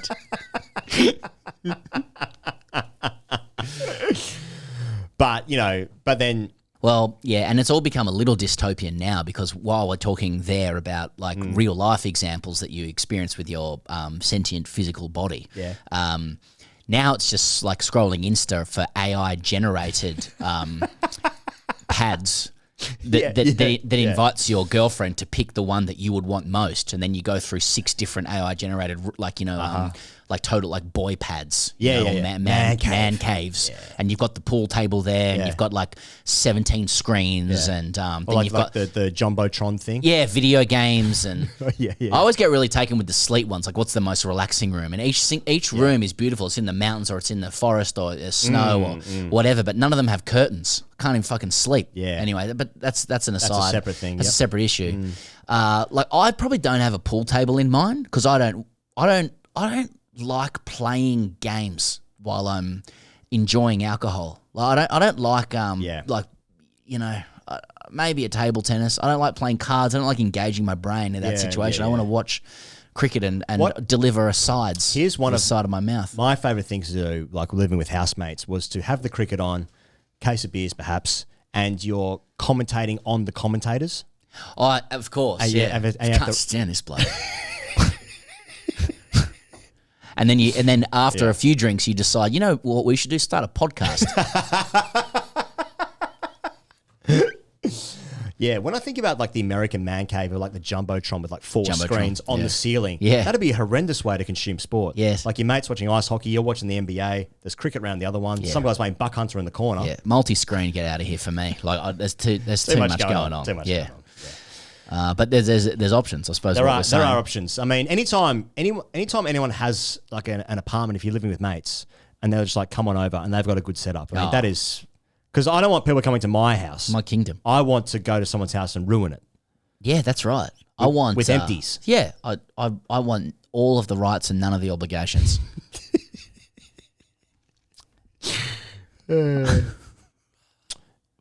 18 plus only. Choose to drink wise. Now, what we want people to do is we want people to write in hello@greycricketer.com and let us know who of your mates has got the best setup at their house, apartment, townhouse, villa, tent, whatever's going on, caravan. Yep. Who's got the best setup to watch the cricket? Yeah. What's the setup? Let us know. hello@greycricketer.com. T's and C's apply. Express delivery not available in South Australia or the Northern Territory. Delivery fees may apply. Let's talk about India and South Africa, Pezza. So last week, South Africa swept India 2-0. Is it a sweep if you play 2? I think you need 3. I'm fucking taking it if I'm 10. Is that the angle? It's like, oh, well, I mean, I'm not getting out of bed if it's 2. No, I just wrote sweep in the agenda and I was like, 2. I mean, 2-0. 2-0. A shutout for India. Yeah. Second test win there in I mean, it doesn't really work, does it? You know, like we swept them 2-0. Swept them 2-0, yeah. Yeah. But so South Africa made 489 the first innings. They bowled India out for 201. Then South Africa batted again. They made 260 for 5 declared. Then they bowled India out for 140. They won that game by 408 runs. You might recall in the first test match that India shit-tipped themselves out of that game. Simon Harmer, player of the series, 17 poles in 2 tests, not bad. Player of this match, Marco Jansen, 93 and 7 for. 6 for 48 in the first innings, 1 for 23 in the second. South Africa, probably the best. Sees catch to win the game as well. Actually touch the ground. Yeah, so, yeah. So take that back. Yeah, if you go look at the replay, he actually used the ground. Yeah, it was an incredible catch, and it's a catch. So South Africa at the moment probably the best 3-format nation at cricket. They also just beat Wales in rugby in Cardiff 73-0. Bit of rugby African stuff. century. African century, baby. Here we are. Wales are in trouble at the moment. Well, there is that.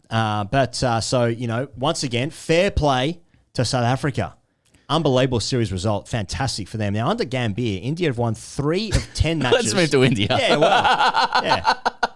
3 of 10 matches in England and Australia, so 2 of their hardest aways, to be fair, but only 5 wins out of 9 against New Zealand, South Africa, West Indies and Bangladesh. That's a far worse record than Greg Chappell, who, of course, is considered the worst ever coach of all time for India. Gautam Gambhir says, quote, "This is exactly what transition is." That's what he said. Now, yeah, so India's in transition. They're in transition. Is that? Oh, okay. Yep. I thought they had the richest player pool of any nation by the length of the Flemington Strait, which will be familiar to Indians. No.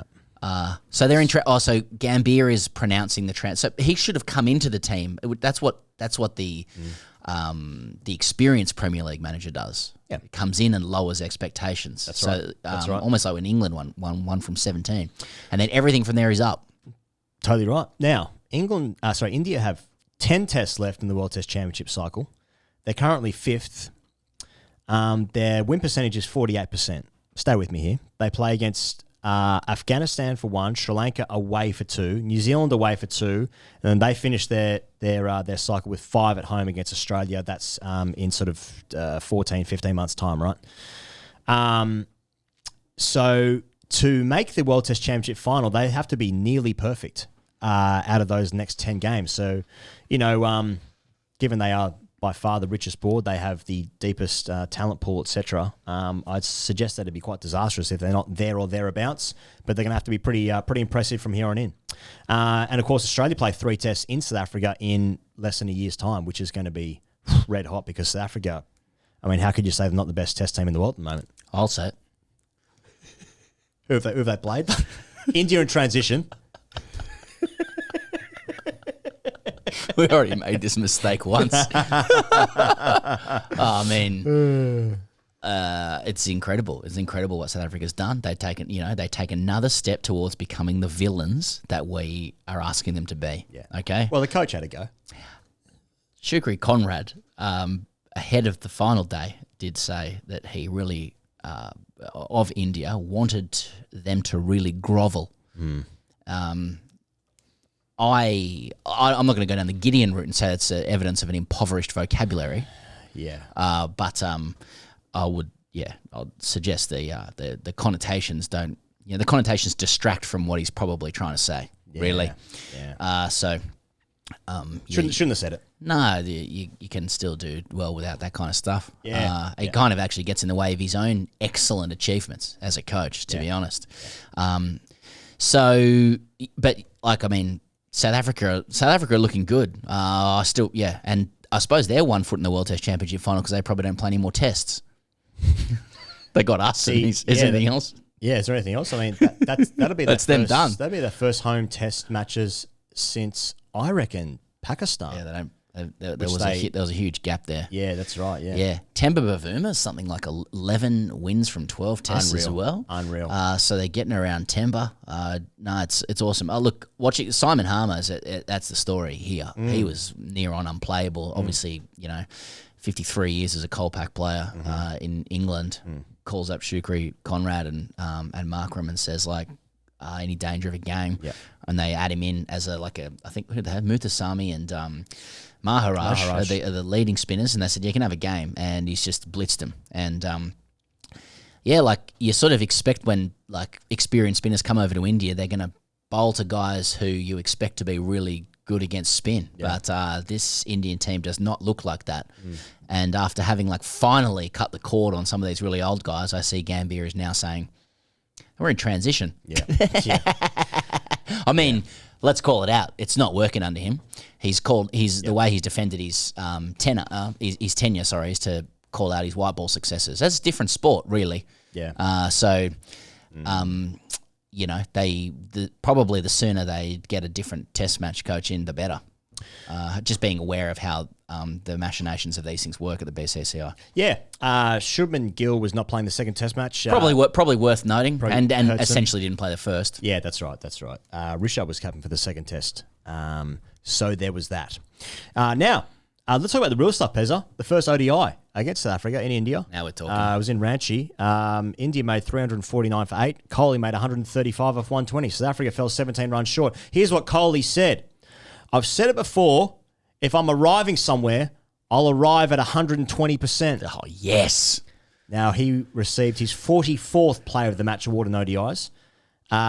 He came early to Ranchi because I wanted to get hold of conditions a little bit, bat a couple of sessions in the day and one in the evening, so my prep work was done. I took a day off before the game because I'm 37. I also need to look after the recovery. I've visualised the game a lot in my mind, and as long as when I think about the game, if I see myself batting as intense, as sharp, taking the fielders and bowlers on, then I know I'm in a good space and I kind of relax and play out there. P.S. I had 41 points the day before.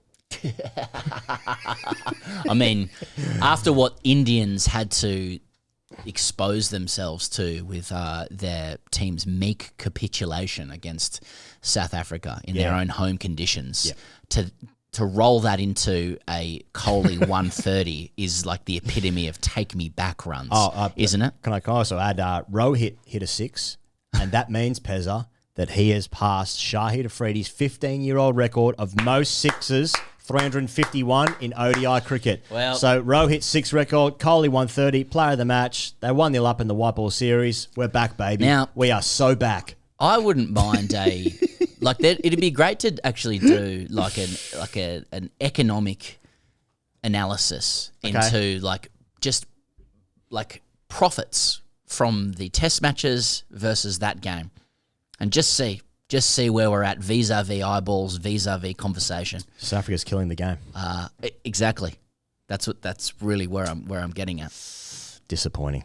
Like, wasn't the SA20 meant to herald the end of Test cricket for that nation, so we could live in a beautiful world of just live golf franchise tours? Now we're talking. That's what the people want. Yeah.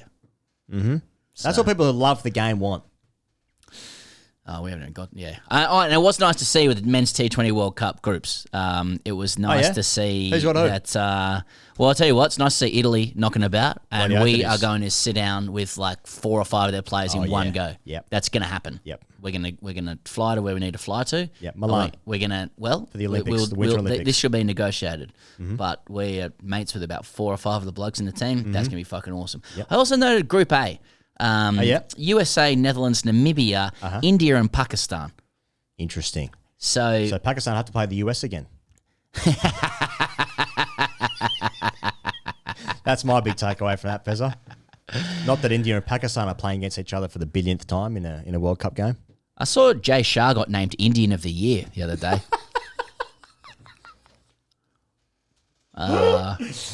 For script writing. Contributions to writing. to Bollywood. That's right. to literature. So India, Pakistan, and I love the integrity of the whole thing. I love it. Yeah. But what you've got to understand about the cricketers that actually need this money. Let's talk about the WPL auction, Pezza. Yes, I've got some comments on this. So Meg Lanning goes to UP Warriors for $325,000. Litchfield, also UP Warriors, $206,000. Wareham, Harris, Garth, Vol, Carey, Lee, all sold. Plus, a couple of youngsters, Lucy Hamilton and Millie Illingworth, also got picked up too. Alyssa Healy unsold, as was Alana King. Now, so the auction, like all the other Australian players, they've already been, just talking about the Aussies here, already picked up in franchises, your Perrys, etc., Moonies, they're already Gardeners. They're already at team, so this was just for these players, this auction. But Alyssa Healy unsold. Alana King unsold. I am surprised. Healy and King going unsold at the auction is a disgraceful act of brinkmanship from the highest levels of Indian government. It's not enough for them to take the World Cup off its rightful owners. They now must financially penalise our symbols of success. Yes. Will nothing stop these ogres? There's also a huge number of AI images going around of Lauren Bell on the internet, on Twitter, and just another fucking normal event for blokes on the internet. Right. Well done to everyone involved there, you fucking freaks. Now, Cricket Australia's Big Bash Boss. I'm Big John. Big John. The Big Bosh. He got a visa. Yeah, he's back, baby. Good. Has admitted the umpires made 2 errors during Friday's rain-affected WBBL contest between the Sydney Thunder and the Adelaide Strikers, declaring the match officials, quote, should have seen the game out. Now, people would have seen this, but essentially the Thunder were chasing the Strikers 45 off 5 overs, rain-affected, of course, and they were none for 43 in the 3rd over, 1 ball left in the over, and the umpires thought, you know what, a couple of Penguins here, let's get off. Hey, it's Emperor Penguin Grand Final. Surely they just look at each other and just go like, fucking. Are you thinking what I'm thinking? Yeah, they're just like, it's our time. Did somebody say AFP? Yeah. I mean, what else is there to say? I mean, it's just the big dance for the Emperor Penguins. Yes. The WBBL and ridiculous. But we can all come together over it right now. Yes, we can. Over them. Fucking hell. You've seen this. Jemima Rodriguez will not return from India to play for the Heat. So she went home for Smriti Mandanar's wedding last weekend. The wedding was postponed due to some health issues, unfortunately, for Mandanar's father. But Rodriguez is staying in India to support Mandanar. I'm confused by that. Hell of a friend. Gone back for a wedding. Old man, no good. You know what? I won't go back to work. It's called friendship. It's friendship. That's friendship. It's called friendship. It's friendship. So unfortunately, the Heat won't get any more than the 3 games that she's already played. That's a shame. Let's get into AskTGC, Pezza, but we got to talk about Smith Optics Australia. You can use the code FAST for 25% off your order at smithopticsaustralia.com.au, I think. Always forget that. Yeah, .au. Yeah. Use the code FAST. smithopticsaustralia.com.au.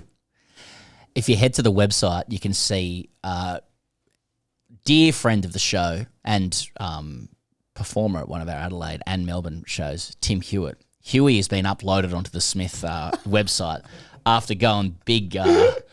what do we call this? Fucking big... Oh, no, I don't know how to talk about fishing. Big fish catching.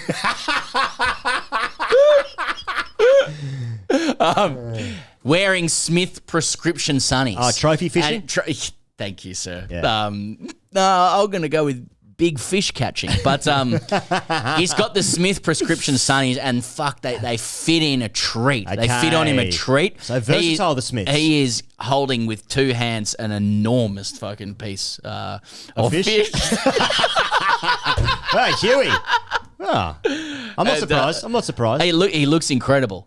He's got the full kit on, and Smith have seen it fit to say, like, let's get this man up, and that just goes to show Smith isn't just about your Travis Heads, your Scott Bolins, your Pat Cummins, etc. This is every man in Australia. Yeah. This is what Aussies do, Yep. and it's not just about wearing them on the field in cricket, you know, and carrying a certain je ne sais quoi about yourself. The vibe extends beyond cricket. It's summer. It's everything, and you can see these pictures here. Beautiful azure blue skies. It looks like the evening, and ocean as far as the eye can see, and Huey holding some big fucking fish in the Smith prescription sunnies. That's awesome.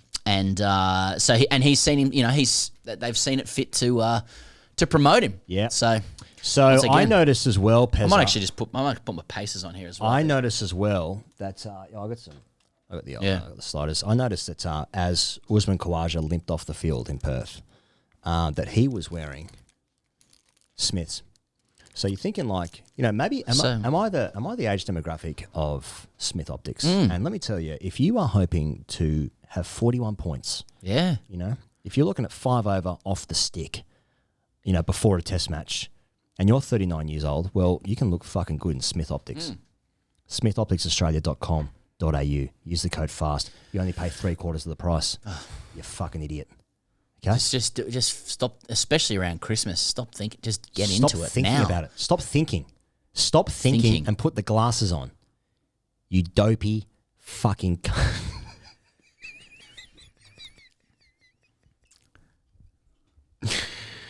Who doesn't wear Smiths in the Australian side? And by what I'm asking is, who's about to get dropped? Yeah, it doesn't matter. Okay. Okay. AskTGC. Hey, we mentioned last week, Pezza, Jake Weatherald's Batmaker, JK, in Adelaide. Now, Weathers stopped in to see Jack. We weren't sure if he knew who he was, and Weathers took a photo with Jack, who had a name tag on, pointing at it, suggesting that they might know each other. All up in the air, but I enjoyed that. I make bats, I believe was the pitch to Jake on the field. All right, Anon wrote in. Boys, long-time listener, first-time writer. And if you want to get your question in, by the way, hello@greycricketer.com, and we might read it out if it's any good. Keep them short, keep them sharp. Get it to the point so we can read a few out. I'm currently working remote while traveling around South America for a year and was recently in San Pedro de Atacama. Ever heard of that? No. South America somewhere. I'd love to go. San Pedro de Atacama. I've got that wrong. I apologize. I'm dumb. You're smarter than me. I met this German girl in my hostel and we became pretty close over a few days. Brackets, I think she's the love of my life.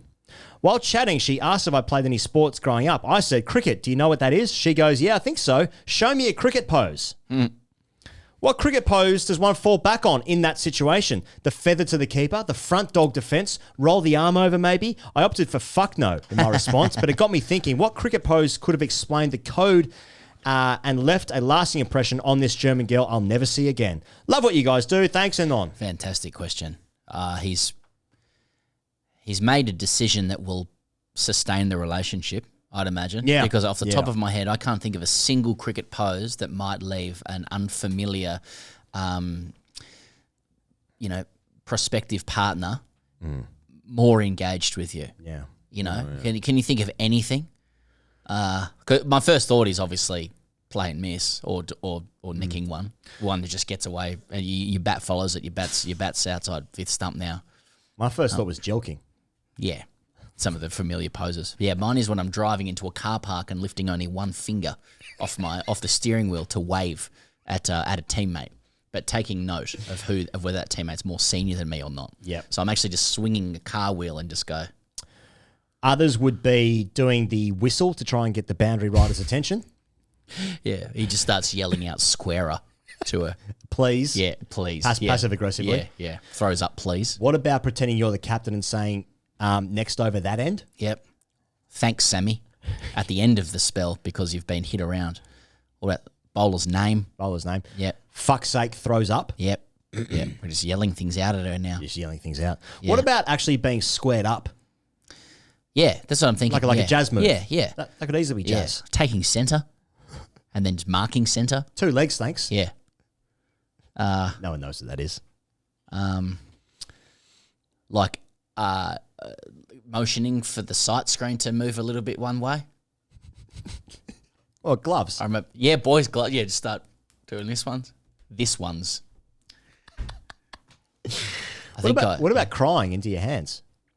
Yeah, that's right. Yeah. Yeah, what about writing into the diary after you get out with sweat dripping all over the diary? Weak shot, shit shot of a bloke with a small cock.